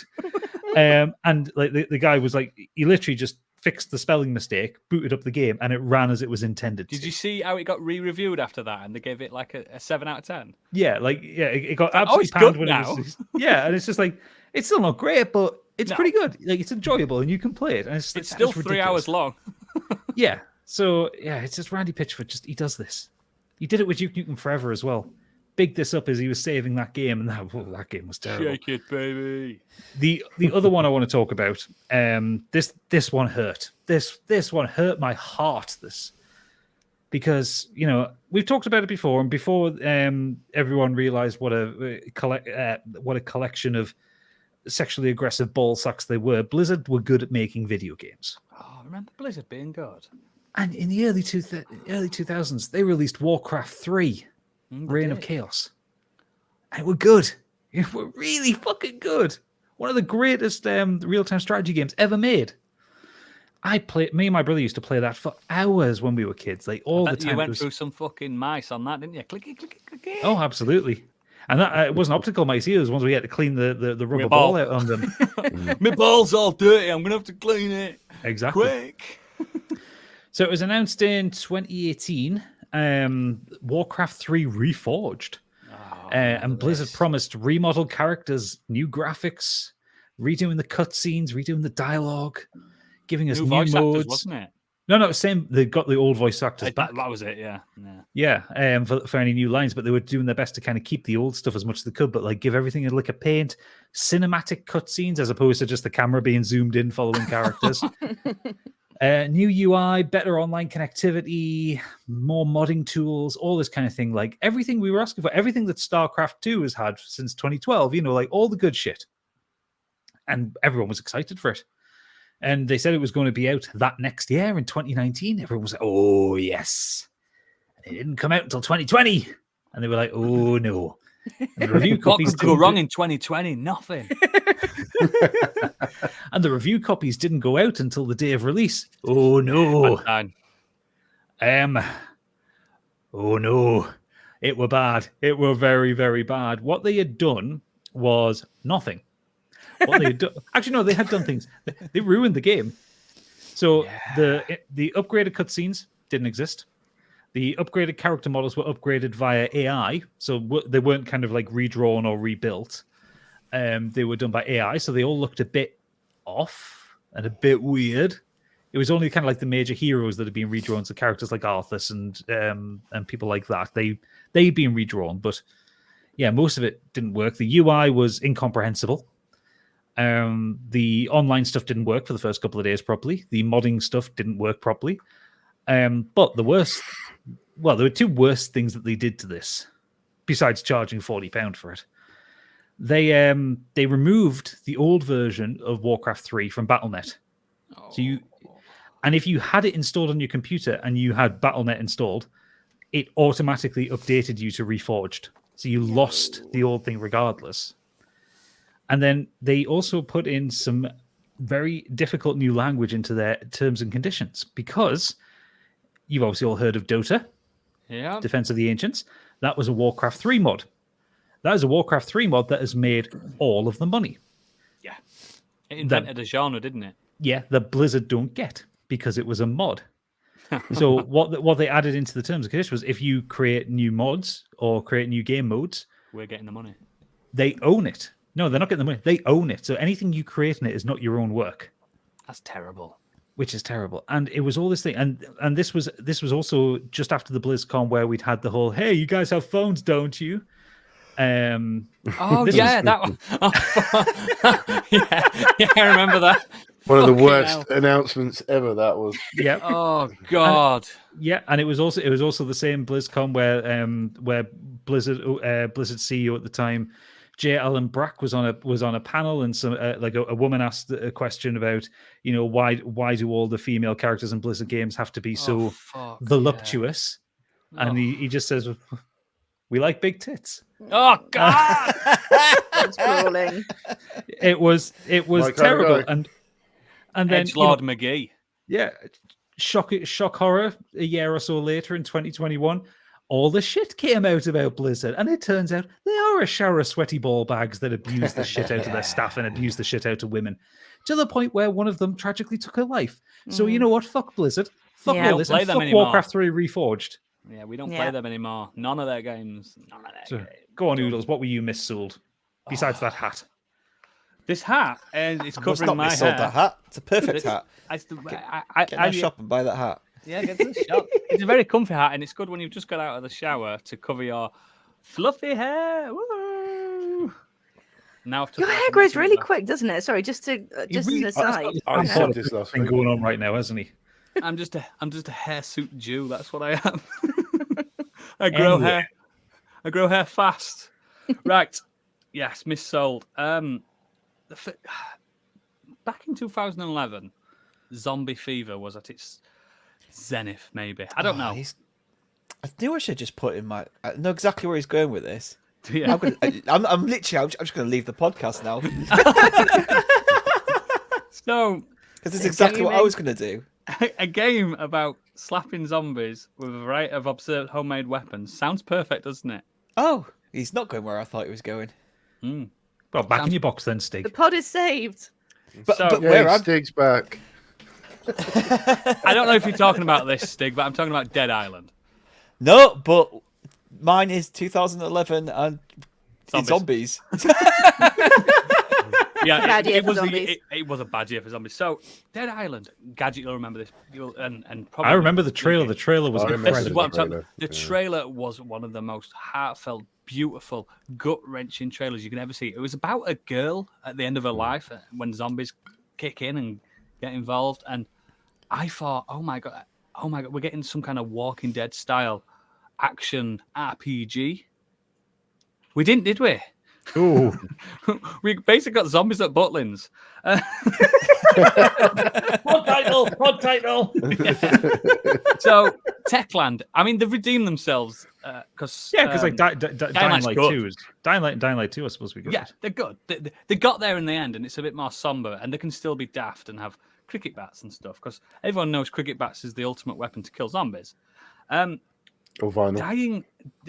Dead Island was missold to me because I'd come off the back of, like, I missed a lot of the generation, a lot of the 360 PS3 area. But what I didn't miss was Left 4 Dead. I didn't miss that. And it was one of the precious memories I've got with multiplayer, because I don't play a lot of multiplayer. I think those games were impeccable, and for my money, the best games Valve have done. I know a lot of people don't like that. Ooh, I can't believe he's saying that. But I love. I don't know if you guys played much of it, but fucking hell, I really enjoyed Left 4 Dead. They're good, but it's probably the best multiplayer experience I've ever had in my life.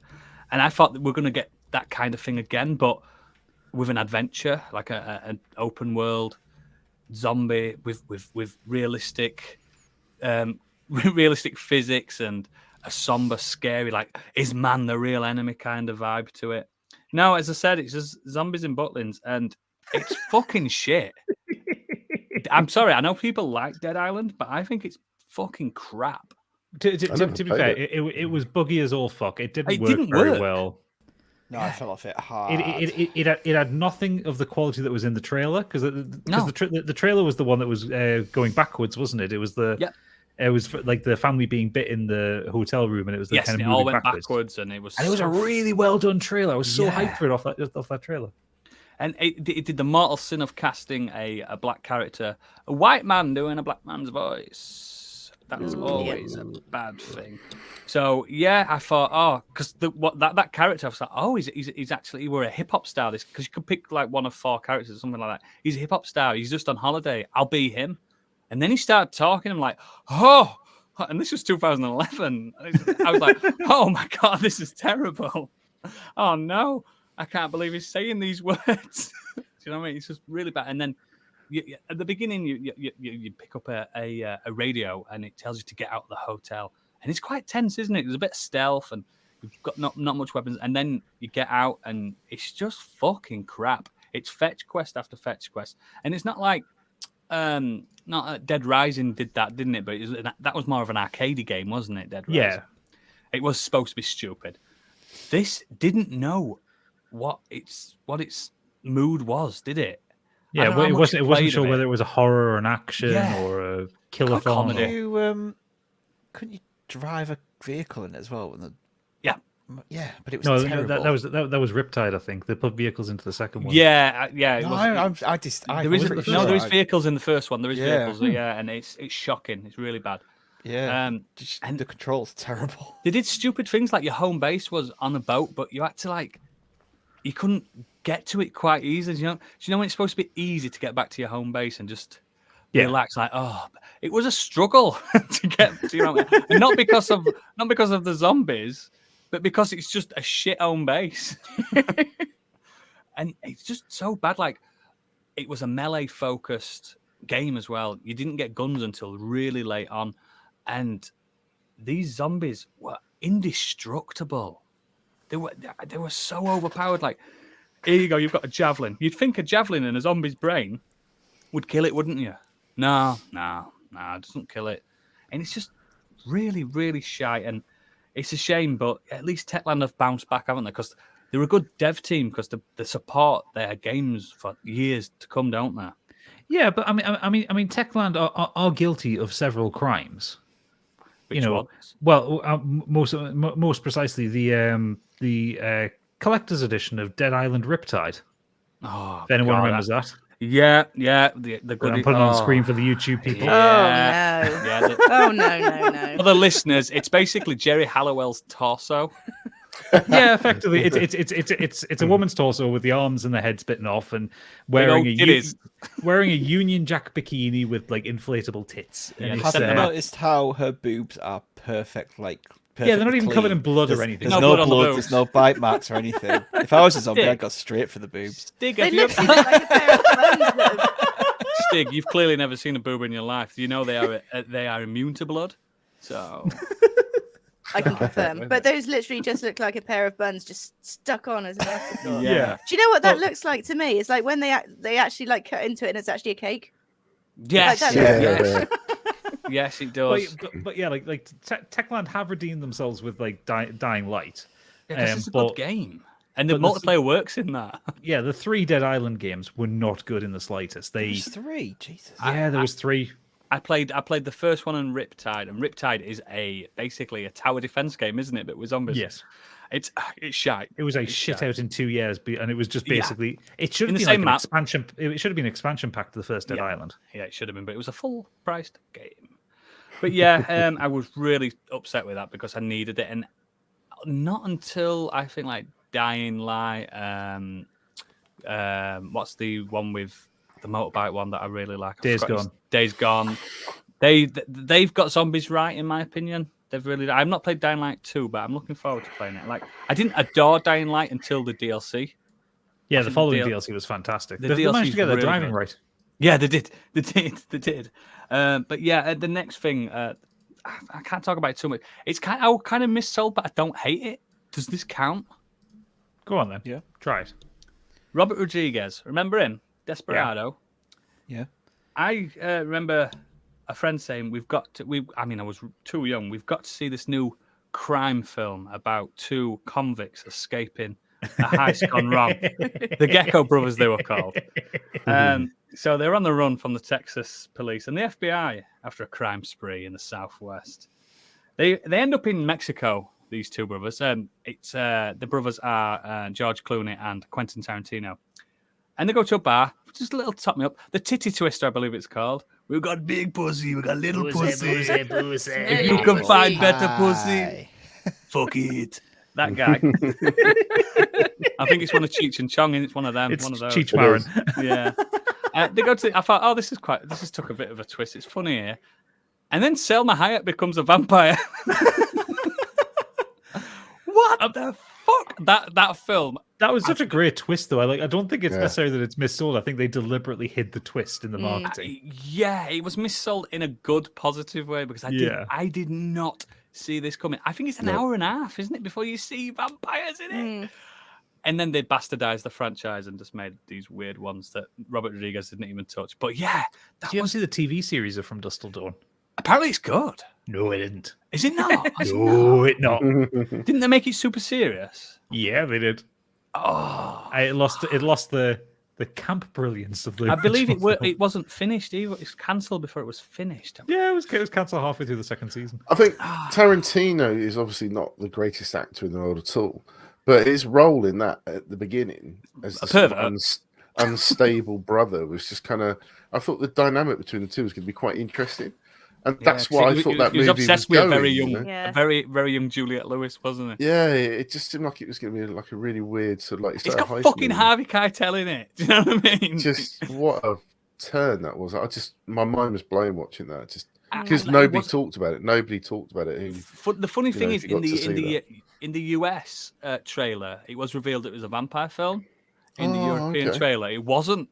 Yeah, it was just. The next film from Robert Rodriguez from Desperado, crime thriller, and you know what I mean. Imagine, I was obviously too young to go and see it, but we managed to get a bootleg of it, and it blew my mind. Yeah. I remember the first time I saw it, and I sort of dozed off at the crucial moment where it became. It looks like the end, though, doesn't it, when they get to the Titty Twister? Yeah, it was the law. So it was the very moment that it changed from one film to another, and I remember waking up. There's the guy with the gun on his fucking dick. long have I been asleep? That's right. They moved on to the next film without me. Yeah, complete.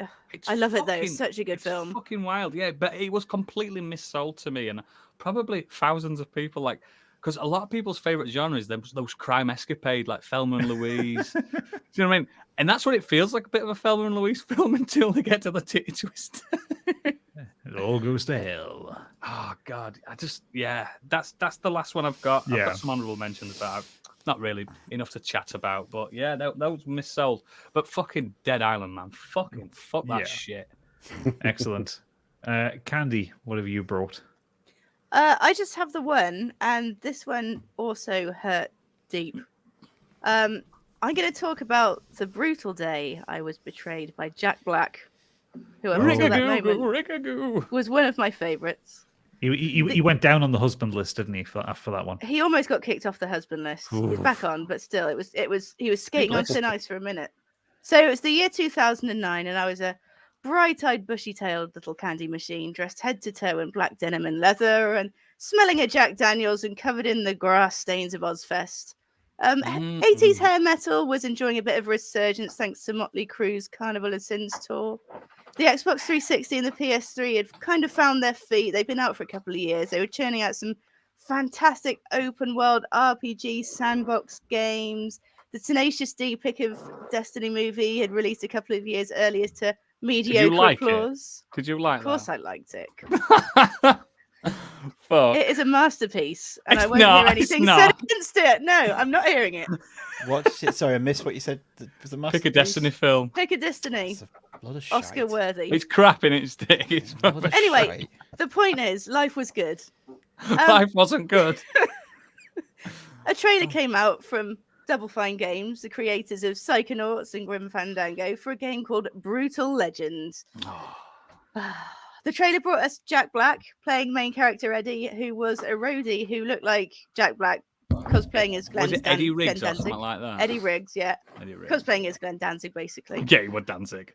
The game was to include 80s hair metal soundtrack and features the voices of Rob Halford, Lemmy, Ozzy Osbourne, Lita Ford, just to name a few.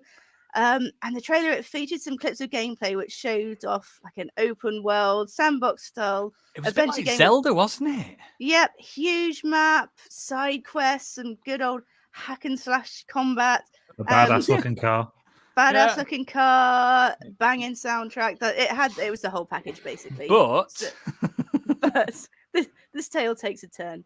So shortly after the game came out, shortly after the trailer came out, a demo. A playable demo of the game, and it featured, I think it was like the first hour of the game, and true to its promise, it brought us some of the well-loved smashy gameplay, and got a good first boss as well, hasn't it? It was great. Everything ticked all my boxes. Yeah. And finally the day came out when I took it home. First couple of hours, great, everything that was promised and more. Interesting environments, wacky Jack Black antics, fun. Plays a solo when he's beat an enemy. That's right, yep. And I was whacking down baddies left, right, and center with my axe, driving around in my hot rod, listening to Van Halen. Yeah. And then came a moment, and you'll remember the moment. It can only be described as a real-time strategy element. And I was slightly miffed by this. You're like, this is a fun little mini game. Yeah, literally. So I love adventure games, but I had little to no experience of RTS games, and just because they simply don't interest me in the slightest, they still don't. Especially with a controller. That's right, because it was Xbox and PS3 before it came out on the PC. I persevered though. I thought it was just like a slightly boring blip. I was like, well, I just get through this part and we'll carry on with the smash. But then this happened again, and then again. And then finally, the acceptance of my betrayal just washed over me. And I'd been ambushed. Yeah. And by a real-time strategy. This was not the game I was promised. The funny thing is, the game I was expecting. on the back of the box, remember when it used to tell you the genre on the back of the box on 360 and PS3 games? It does say real-time strategy. Well, I wasn't looking at the bloody box. No one does. No one does. It literally is just a straight up RTS game. I never finished it. No one did. Well, as I understand it, so being somebody that doesn't play that type of game, the actual gameplay mechanics of it was a pretty bad version of an RTS game. As like behind the excitement of the cast and the music, like the game itself as an RTS wasn't even very good. And it was an RTS on hard mode, wasn't it, Gadget? Like, yeah, pretty much. It was almost like tower defense. Yes. It was if you thinned down a total war game and made a tower defense rather than you having like kind of set battles, you basically had to survive as long as possible. Don't worry about your resources. Just it wasn't good. It wasn't good at all.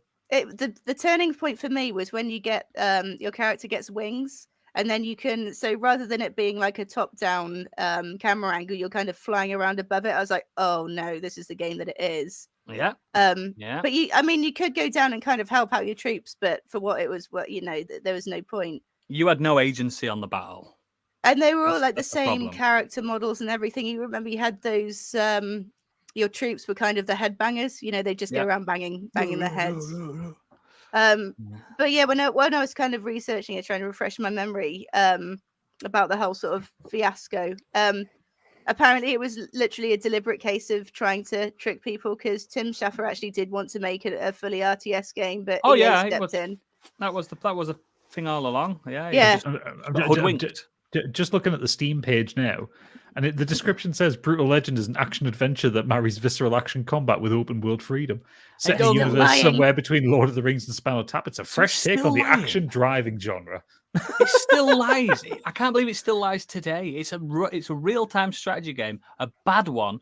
It's got probably 4 hours of exploration. Not even that, I don't think. Believe it or not, Candy, I finished it. I am impressed. It's got good reviews.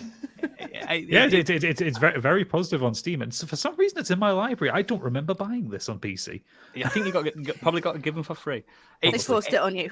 there are more like platform wondering elements to it, but those elements are leading up to another real-time segment. It's just not good. And weirdly, there wasn't a mini-map either on it. Supposedly open-world game. Fucking shit. So disappointing. So yeah, They should have made a sequel, and that be the what's wrong with making a rock and roll Banjo-Kazooie? Do you know what I mean? What's wrong with that? Well, that's what I mean. I don't understand why if they didn't think an RTS would sell, why did they then make one? Why did they try and trick people? Coming off of like Psychonauts, which is a platforming game and stuff, they could have just done that.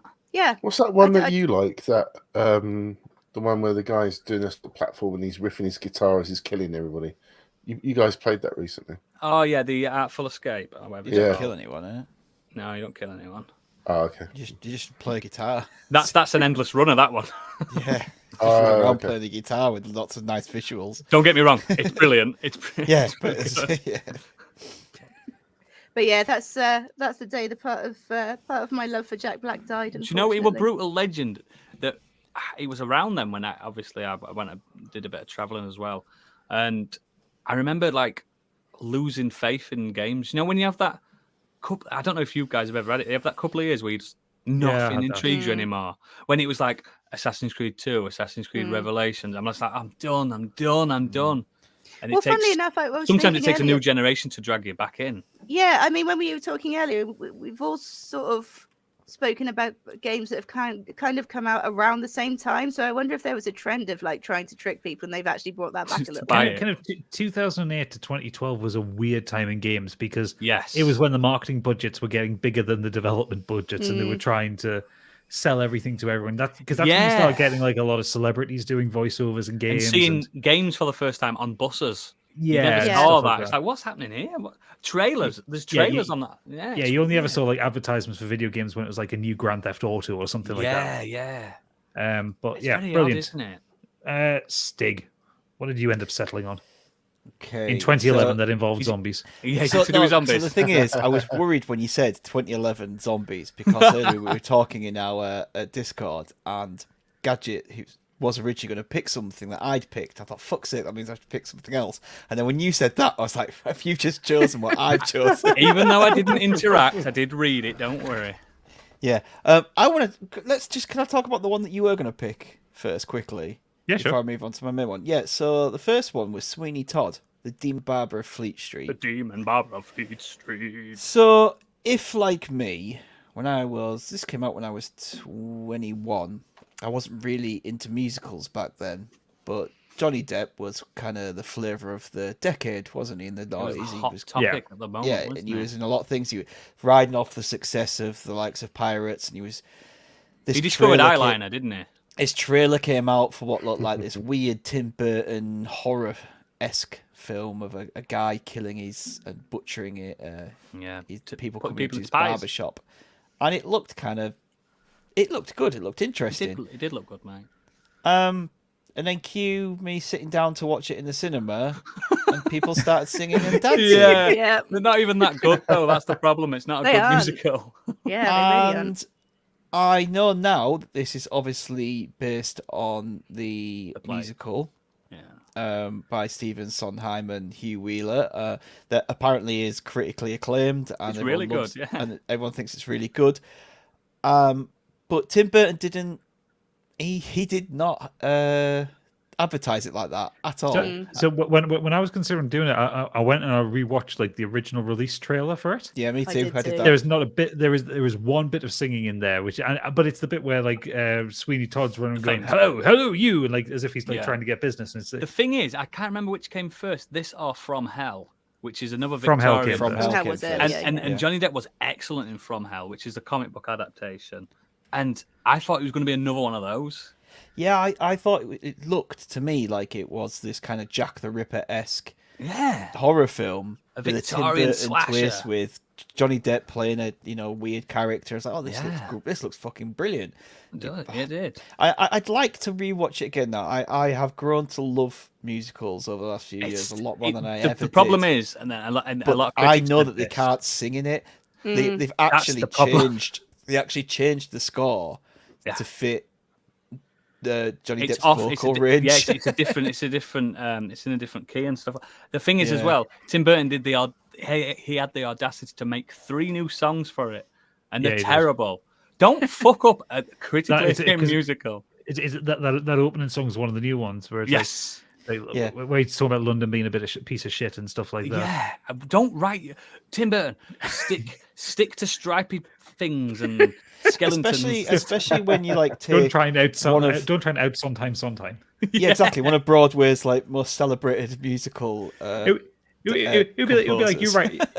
It would be like you doing an adaptation of a Lin-Manuel Miranda thing, Stig. Yeah. And you go, no, I can write a better song than he can. The problem with the film is you can tell the 3 songs that aren't supposed to be there because they're shit. It's like, what the fuck's this? The thing is, I remember going to see it at the cinema when it came out, and because I knew it was a musical. Like, I didn't care that it was a musical. It's just like I watched the trailer, I thought, oh, it looks cool, and but because I'd heard of it as a musical, I knew what to expect. I went to Cineworld in Bolden, South Shields. And there was about 200 people in the cinema because it was like opening weekend, like it was full. It was like, the big new Tim Burton Johnny Depp film, and it was marketed massively, weren't it? Yes, and by the time the second song started and there hadn't been a line of dialogue between any characters, about 50 chavs got up and walked out.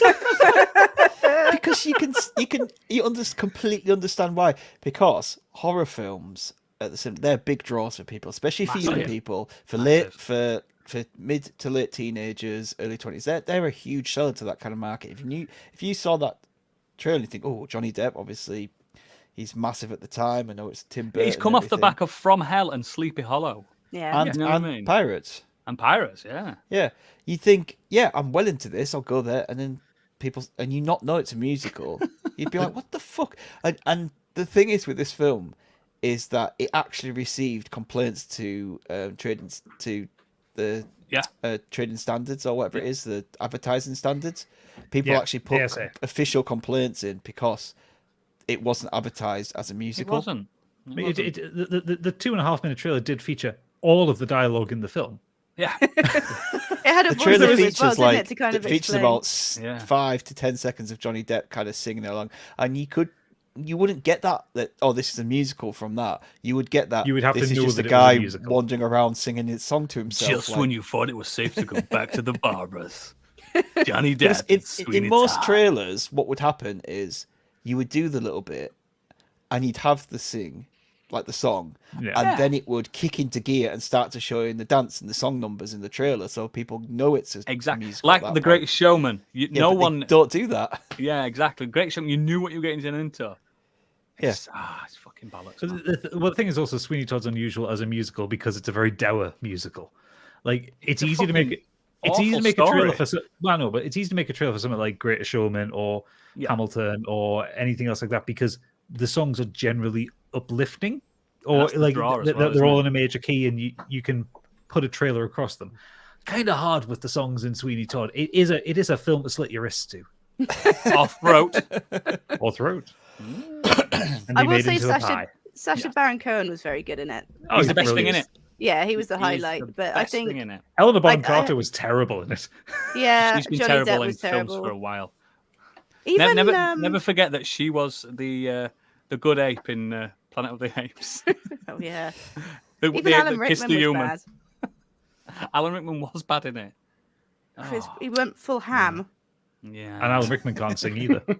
No. Why With that employ voice. people to do a musical that can't sing? That just doesn't make sense to me at It all. doesn't, mate. But anyway, what were you actually going to talk about today? So this is a weird one because Oodles kind of touched on it when saying when something's missold but actually turns out to be a positive thing. Yeah. So this is one of those ones where the trailers missold this to me completely. I thought I was going in to see a general teen slasher / zombie film, and it turned out to be completely the opposite. This is Cabin in the Woods. Fucking Yes. I love this film. Yeah. I So love this. 2011/12 around then. As many of you know, my wife likes terrible horror films. So when she says, "Can we go see Cabin in the Woods?" and you watch a trailer for Cabin in the Woods, and you see a bunch of teenagers going off Evil to Dead, a isn't it? cabin, and all you get from that trailer is, I'm going to spoil this if you haven't seen this. Yeah, You there should is watch it because it's fucking this incredible. film I'm has gonna talk about the Shyamalan major style twist. twist to it. Better than anything he's ever done. Yeah, bigger, Sorry. way bigger. But all you get from the trailer is you know that something dodgy is going on. There's a guy pressing a few buttons, watching him on a video, and there's some kind of weird thing that happens with a bird hitting this force field wall. That's all you get. And from that trailer, you just kind of think, this is just... It feels like this is a rich dude playing around with a bunch That's of what I teenagers. thought, mate. Yeah. And he's stumbled upon an area that has zombies in it, and he lures kids there, and then he watches them, and he releases traps on them and gets them to... and watches them die one by one. And that is not what the film is at all. No. And then even the opening credits, the opening of this film has Bradley Whitford and Richard Jenkins characters chit-chatting around a base, riding around on one of those little carts inside an industrial You don't know why. complex, talking about childproofing cabinets and the betting pool, and then that's it. Then you don't see them for half the And you movie. kind of forget about them, don't you? Yeah, and you're like, but you're kind of like, what the fuck was that? Yeah. Like, Am I in the right film? yeah, and then it cuts to the teenagers, and then you spend the next... God, must be... But you've got your archetypes, haven't you? You've got your jock, your stoner, your pretty Oh, yeah, girl. yeah. Your girl that's not supposed to be fit, but she's clearly fit. She wears full of them. glasses, the ugly ape.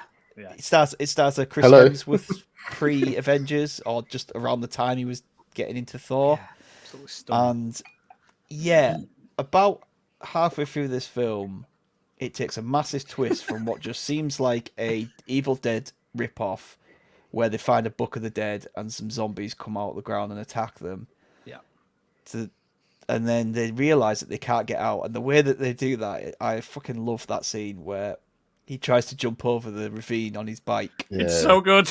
Because they've blocked the way out. These people that are watching them have blocked the way out, and he just hits the wall and bounces down. They kill the main force field. star. Yeah. And it's then revealed that this is actually some kind of big organization who have to do this to prevent the end of the world. Yeah, to feed the demon. To feed it. Oh, have you not seen this? No, but it's Oh, mate. Of It's like course he Squid- hasn't. It's like Squid Game or something. It's so weird. You should have but- you should have said something then. To be fair, I don't watch horror films, so I was never the intended audience. It's not a for this. horror But it's film. not a horror film. No, but it was marketed as a comedy. horror film, which is why I avoided it. Exactly. missold. That's the the point. first half You were is a horror missold. film. Yeah, I suppose it is. The part of it's a horror film, but then it turns into this like comedy horror, and it's so That girl does well snog a done. mounted wolf head. I like that bit. Yeah, she does. And does it well. And She does. I mean, I'm intrigued. I'll watch it at some point. But I'm- knowing the should, twist you makes should. you Knowing want to the- watch it. Trust me.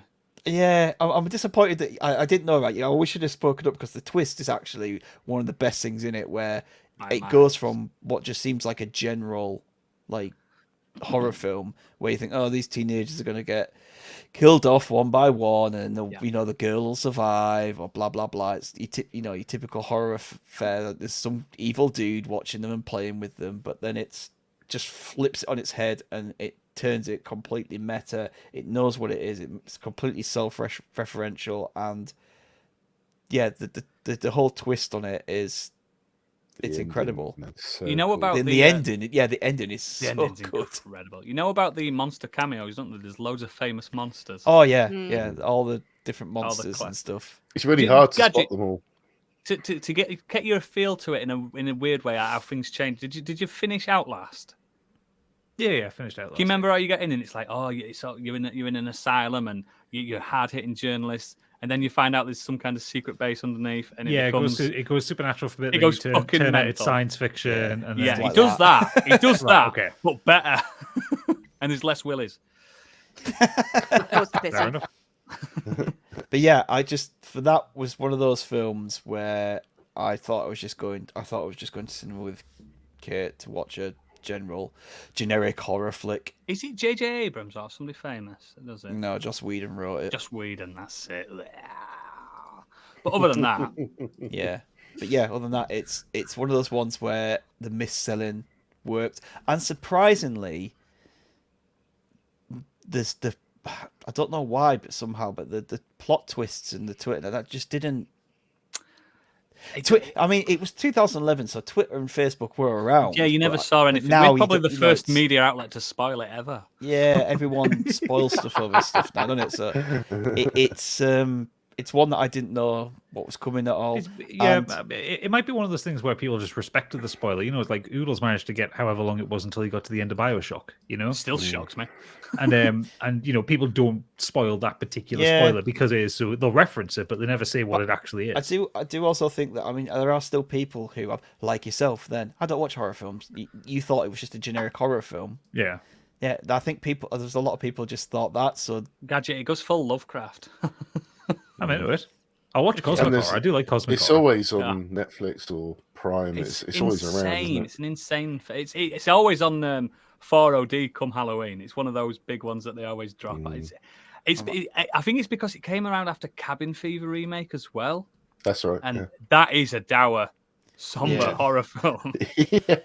Yeah, because I remember at the time there was the marketing, because I think it was the same Halloween or something like that. It was Cabin Fever and Cabin in the Woods.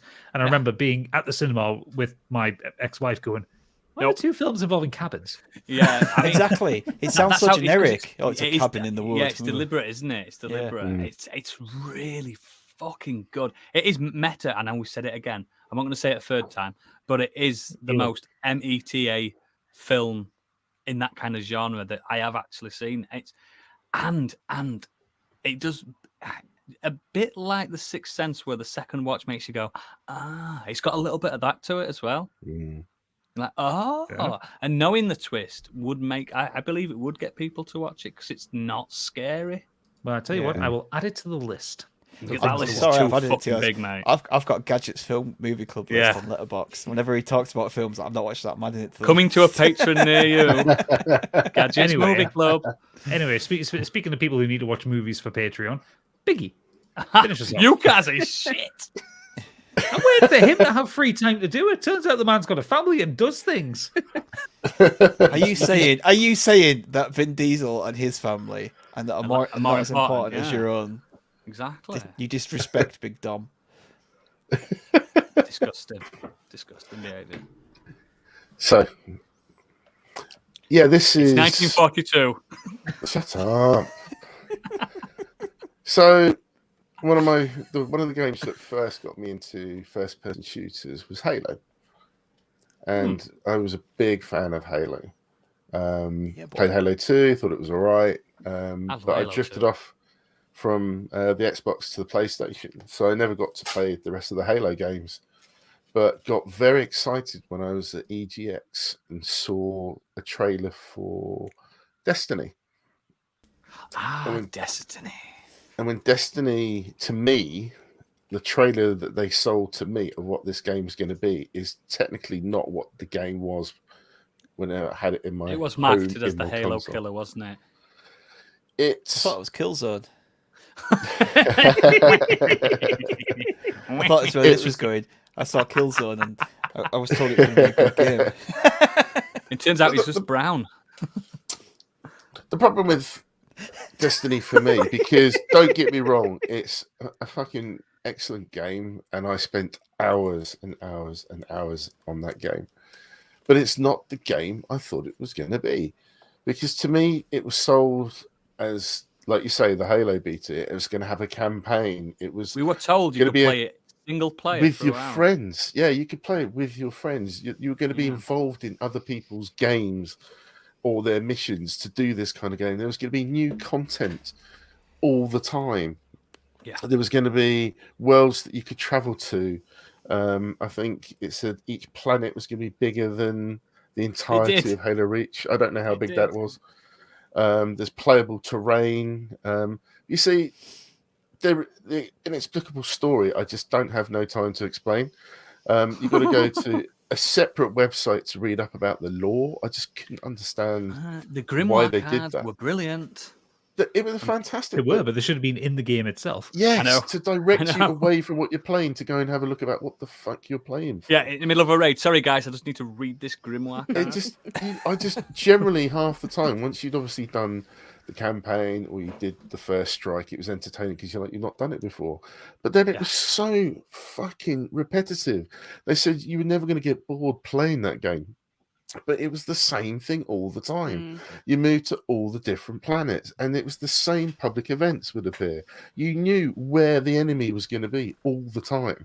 Yep. You created this character. They said this character was going to go through like this 10-year vision of this story game. Choices. Your character race made fuck all difference. It didn't matter because you wore. Anything. It was about It's about the armor. They never said a word. They even riffed on that at one point.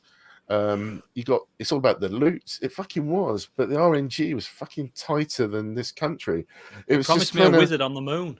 It just frustrated me that you'd have to keep repeatedly doing these events, and the RNG back then was just so bad that the chance of you getting, I don't know, the Galahorn or something was something ridiculous, like 0.07% of the drop rate, if you were doing the raid.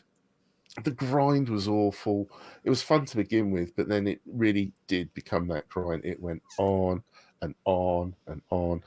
And then I just watched a documentary on YouTube from Bungie going back when they were talking about leading up to Halo coming out, and they've got these vid docs that are up on YouTube. It was really interesting watching it. There's one called Brave New World, which is about 50 minutes where they talk about where they started and where they come up to Destiny and how big that could be. And it shows you the passion of what they were trying to do, but didn't quite, in my opinion, deliver. It wasn't the game that I thought it was going to be. And I know Destiny 2 has come out, and yes, technically they have delivered a game over 10 years. They have added content to it.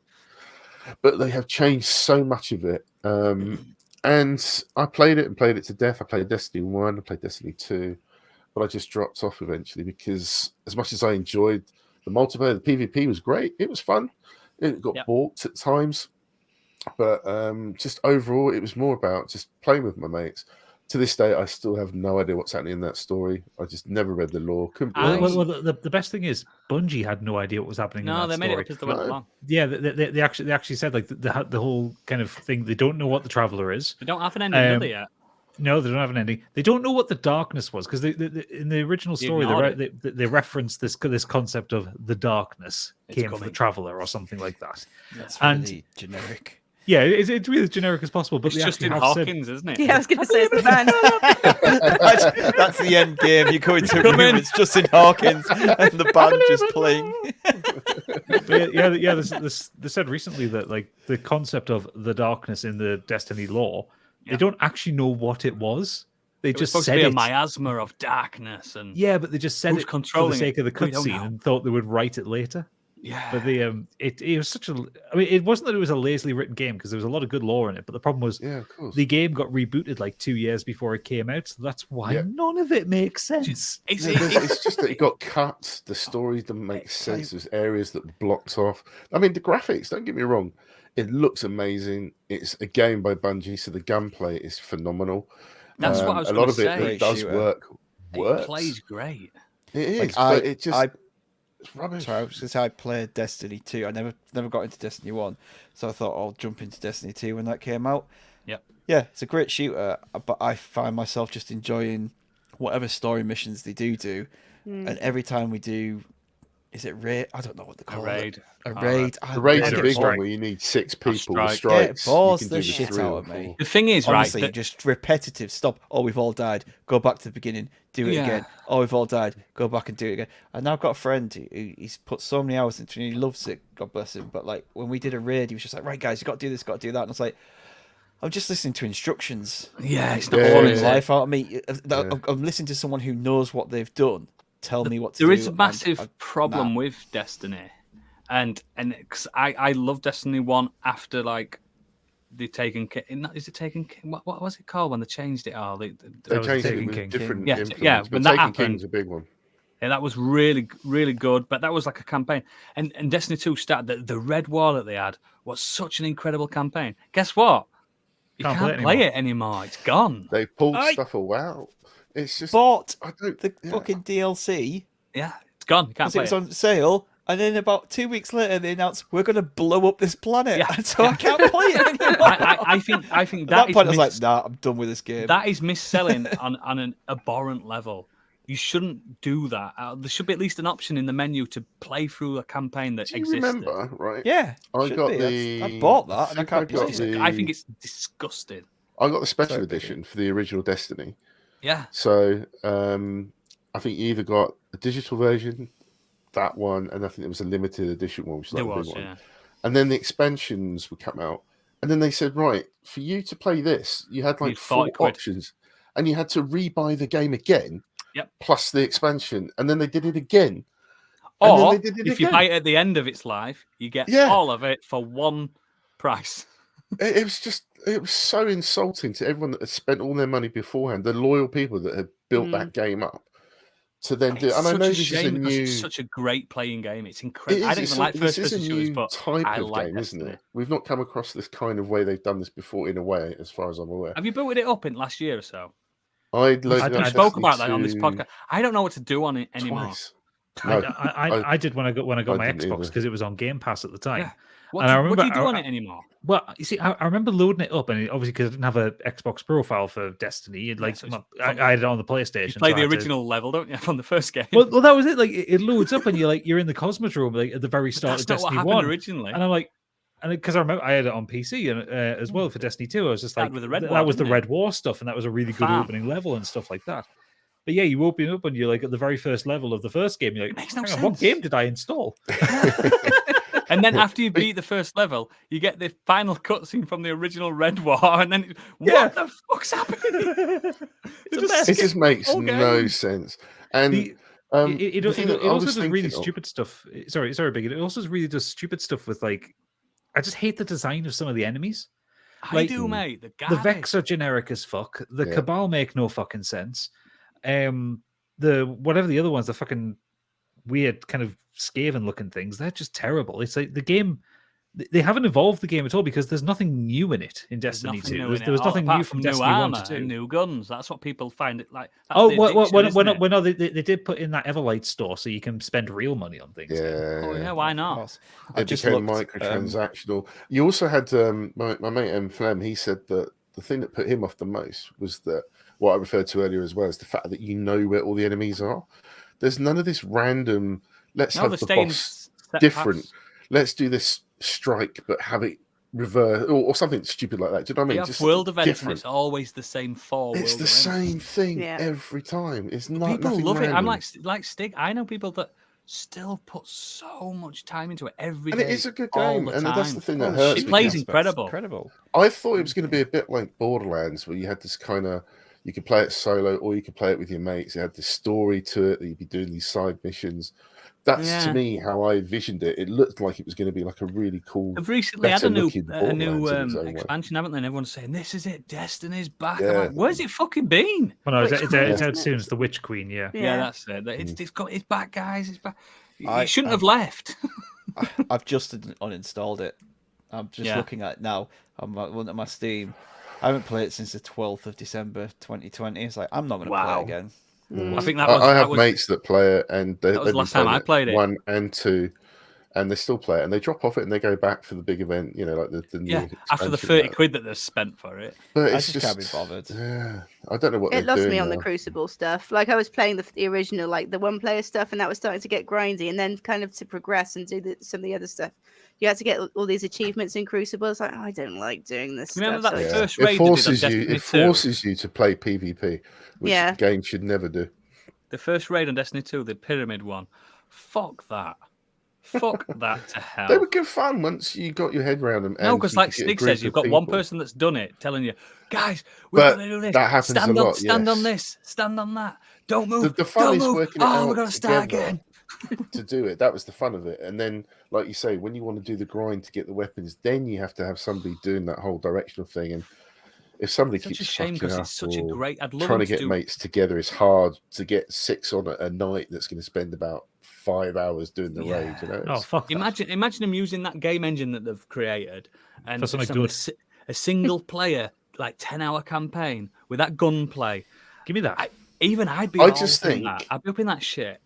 I don't know whether it's because they're stuck into the type of game it's now become, whether they can't get themselves out of it now. Because it makes them millions. That's what they're doing. Yeah. But I mean, if you go back and watch that vid doc, because I only found that out today. I just was trying to do a bit of research about this. I was looking for the original trailer that I saw, found that, and then I saw this vid doc and watched it, and you can see the passion in the developers about what this new game is going to be like. And I just think that's not what it actually ended up being. It's a I don't big think indie that's game, what isn't they it? were trying to do.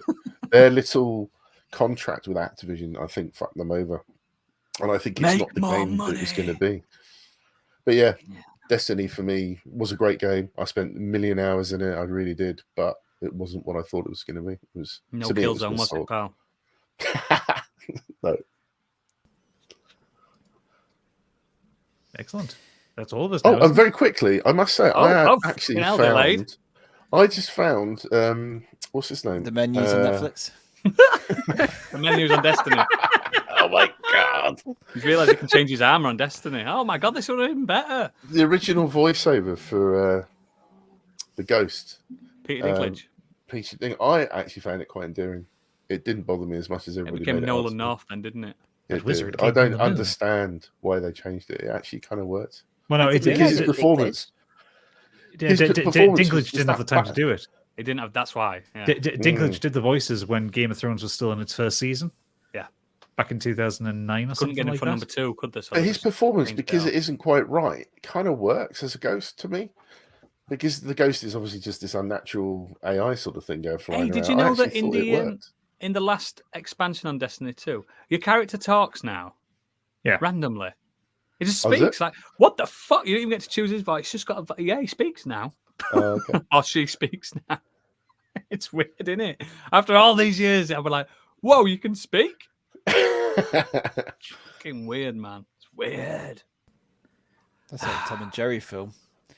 Don't talk about that. They're friends in the film, guys. They like each other. Where they discover that they can talk. And then become best friends.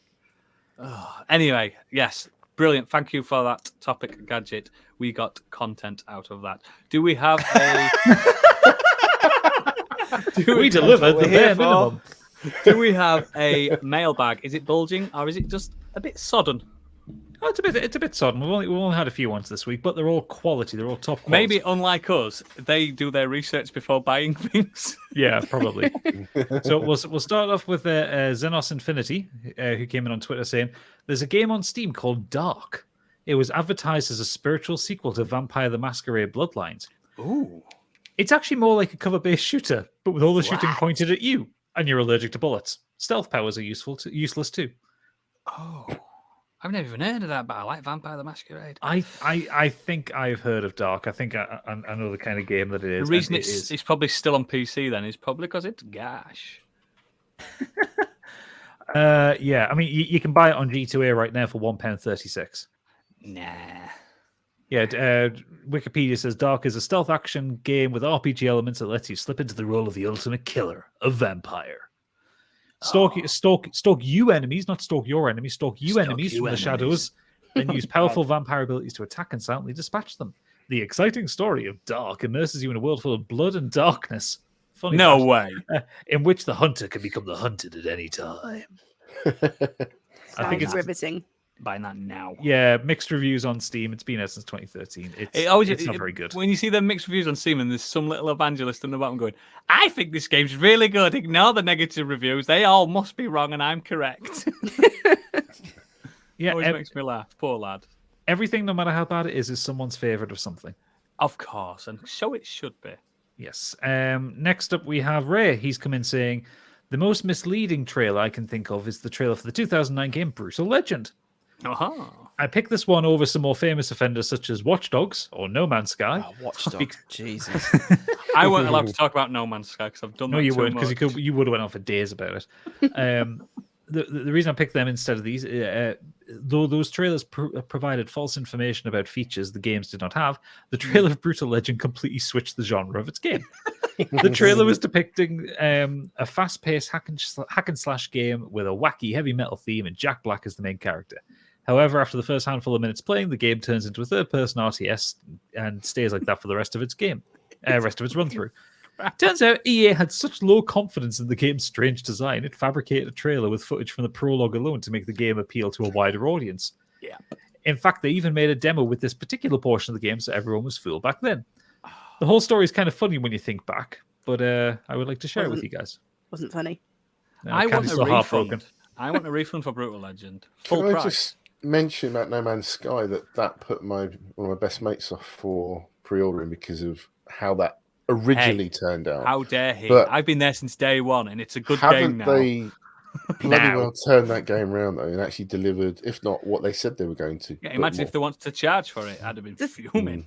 Well, they have, but the thing is, I hate how all game companies now use that as a example. They're like, oh, well, it doesn't matter how it's released. And I'm quoting Todd Howard. It doesn't matter how it's released. It matters what game it becomes. No, it matters on release what game it is. It took 2 years to become a game. That's I think I think the one positive thing you can take from the way Hello Games did, because they're a studio of 15 people, and they made more money than God from the mis-selling of it originally.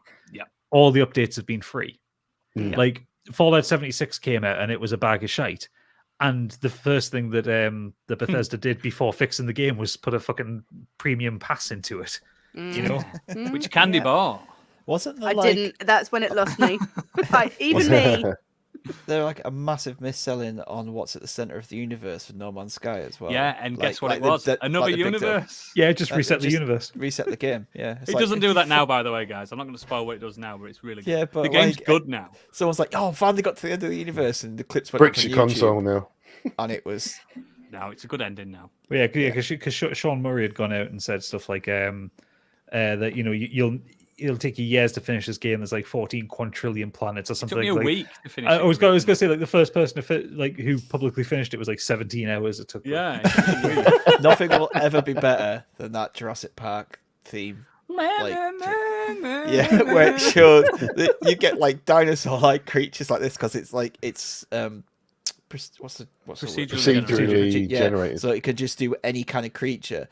And it's showing all these like proper elegant looking creatures, and then it comes up and it's like something with like a chicken's body with a T-Rex's head or something, isn't it? Like just struggling to move. Mate, even the first planet I landed on, they were a bit fucked up. And I was like, I played a little bit of it last week, and I now have a Gundam, and I'm fighting sandworms on No Man's Sky. It's a completely different game. That's it's good the game now. you should release. Yes, I agree. I do think that was more Sony's fault than Hello Games' fault, though. I do. Also, playing it in VR is incredible. But yeah, Brutal Legend. No, we'll not do that one again. Last up, Angry Kurt saying, my answer is the first Assassin's Creed. What? It had a few CGI trailers which portrayed the game as the next step in stealth games. I was expecting something akin to a historical Hitman mixed with Deus Ex and there being loads of different ways to approach levels to take out your target. It didn't end up like that. It was more of an open-world action-adventure with more combat than stealth, and the stealth that there was pretty one-note compared to the aforementioned games. So I came away disappointed. The next couple of sequels kind of did the same thing with their pre-release trailers, but at least I found those more enjoyable overall, and I knew what to expect from the gameplay. And he is right there, because the first he is right. The first Assassin's Creed it's 7 levels of exactly the same thing. You go, you find your informant. Your informant tells you where the guy to kill is. You go find the guy, you stealth kill him, you get a cutscene, and then you do the fucking in the future shit. The only story in the original Assassin's Creed is the Desmond stuff, isn't it? Yeah, because Altair is fuck all. He's just an assassin. Like, you do this hit, get that. I mean, the thing is, Assassin's Creed was originally supposed to be Prince of Persia, wasn't it? Yeah, it was for years. And then they went, oh no, this is too much for Prince of Persia. So they just dumped a game onto it, and it's sold. At least we got the Ezio games after that, though. They were fucking brilliant. Exactly. I should stop calling it Assassin's Creed now. That's another missold. It's Yeah. just they don't even care about the whole like in Valhalla. In Valhalla, they literally don't even mention the name Assassin anymore. They call them hidden ones. I think the point where I fell off it. I mean, I enjoyed Black Flag, but the point where I kind of stopped caring about them. There is a point, I think it's Assassin's Creed Brotherhood, where where Ezio kind of walks into this thing in Rome and starts talking to a god with the seed of the universe in it. I'm like, nope, you took it too. I could deal with the animus stuff. I could deal with that sci-fi bullshit. But it's Ezio in the fucking 1400s dealing with spoilers gods. for the older Assassin's Creed. Like, I don't think anyone's going to play. They killed off Desmond, who was the main character, kind of. He was shite though. He was shite, and then they deified him. He became a god in the narrative. So Desmond is the reason why the world's fucked up. Oh god, he's so crap. The modern day stuff on Assassin's Creed is so fucking crap. At least Leonardo da Vinci was done pretty funny. He was incredible. He was Jaskier before Jaskier. Yeah. But that's the mailbag. Mailbag complete and not missold at all. And we're near to the end of this, but we need to know what we're doing next week. Well, before I tell you, I'll drop a couple of socials if that's all right. Yeah, go on then. I'll let you. I'll treat you. Yeah. So you can visit our website modernescapism.co.uk, and you can find a link to all of our social details, contact details, social media, all that. Or in our merch store, and we promise not to missell you anything because it's all brilliant. It is really good. If you have any comments or feedback, you can fill out a form on our website, tweet us, or email us on modernescapismpod@gmail.com. And we've also got a wonderful Discord server if you want to come and have a chat with us. More or an people argument coming with in. us. Or, just any feedback at all. I'd love to Discord say us. limited spaces, but it's not limited. Just come in. Come in. Yeah, it's a free-for-all. This is a fun, happy place. It's a hive of scum and villainy. Yeah, Wonderful. mainly villainy. Mostly villainy. Bit of pornography as well sometimes. Yeah. Twitch, you can find us on twitch.tv/modernescapism if you want to see us play along to some games. Gadget's got a nice stream at the moment of him playing Elden Ring. Not found Elden's Ring yet. And we have Biggie playing playing Dark Souls. It is Dark Souls, isn't it? Yeah, it's Dark Souls. Yeah, 15-year-old game. He I'm now says fuck stuck that in game, the so he might not archives. be playing. Brilliant. You're stuck in the archives. It's one of the better areas. I love the archives. We love to see it though. I'm glad The you people are there for You being stuck. should have seen him constantly spinning the stairs around trying to work out where he went. He ended up heading back towards the original bonfire in the archives. What Lord Souls do you have, Biggie? What big bosses have He hasn't got any of the Lord Souls yet. You've gone to archives first. See, this is what I get no help. I get stuck in the catacombs. They say go. I need to somewhere come else. into your streams, mate, and just at least talk. I go into the archives. I'm thinking I'm doing okay, and then you say that. What's that supposed to mean? Yeah, he started going down to Tomb of the Giants. He beat Pinwheel. He got the Tomb of the Giants. Realized he couldn't see fuck all because he doesn't have a lantern or anything like that. Oh, wow. So he decided to go a different direction. He didn't fancy taking on New Londo Ruin, so he's gone straight up to the archives. Do Lost Eyes live first? You'll get a torch as well while I you're don't even there. know Can what's you in buy a the ruin. lantern? And Why do don't I you can. know Yeah, that? That's one of the first things I did in Elden Ring was like, Yeah, a you can lantern. buy I could one. just hook that to my belt and run around in the You dark. can buy a torch, or you can get a helmet that's got a lantern attached to it. Yeah, which no one tells you about. I'm sorry, I've been You're absent. meant to discover this yourself. Yeah. We did when we played it. Anyway, just you went can to the catch all Duke's this Archives excitement first. on a Monday evening. We've spoken about our Patreon already, and you can find that on patreon.com/modernescapism. Or if you do want to support us in a non-financial way, please leave us a 5-star review wherever you can. We love to hear your feedback. Now, next week, we have a... we are doing the crisps, aren't we? We're Is that- doing doing Just a trying to remember what it Crisp off. was. Yeah, I forgot. How many We're wines going did to you eat have? crisps live on the podcast. So You are yeah, fucking not. a bit of I'm context. not editing am. that. I am, No, but I'm he's going to not. mute it. I little am. I'm going to get the context- crisps. I'm going to taste them as we do it. Yeah, that's good. Good idea, actually. A little We bit need of to draw context our for crisps. people that are new. Yeah, we're going to do that in the green room. people that are new to this show, because I know we get a few new listeners now and again. A few times a year we do these big episodes where it's basically a knockout tournament. We basically copied Computer Game Show's knockout tournament that they do every year. And the sequelizers, director's best films thing that they do. Yeah, we just do it. We just do it with things that are fucking stupid. So we did it with the famous episode, Biscuits. We've done movies. There's still a lot of consternation about the Biscuits. Yeah, the Biscuits is fine. Rightful winner. That's how it works. After Biscuits, as is the Biscuits, movies. The listeners demanded we do Crisps, and there's only one man here that could take on the mantle as Crisp Lord, and that's Biggie. He wanted to take this episode himself as the Crisp Master General. It's going to be good. It's going to be one of those episodes. It's going to be one of those episodes like Stig's bringing Crisp. You're going to want a lot of beer to listen to it. You're going to put it on at a party. You know what I mean? Crisp along with us if you'd like. What, 2 hours of us arguing about crisps? That's really going to go down well. It's going to be the event of the spring. Are we in spring yet? Yes. Yeah. Yes. It's going to be the event. It's going to be huge, and I'm looking forward to it. It's going to be aggressive, and again, whichever wins is the official best crisp, like the best biscuit. People still moan, but it's the official best biscuit. Jurassic Park's the official best film.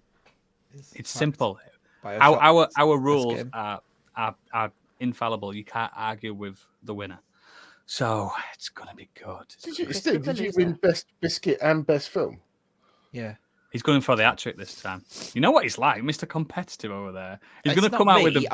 If I pick the stuff that other it's not me. I've just got great taste. Yeah, exactly. And this is a preview of what it will sound like next week. Oh, it's going to be incredible. Tell your friends. Speaking of which, win Mastermind though, did you? Oh, the questions best game. were terrible, weren't they? Go on. Speaking of which, you said. And there was Death Stranding bias, so you know. What? No, there is that. Let's not talk about vehicles. So yeah, it's going to be great.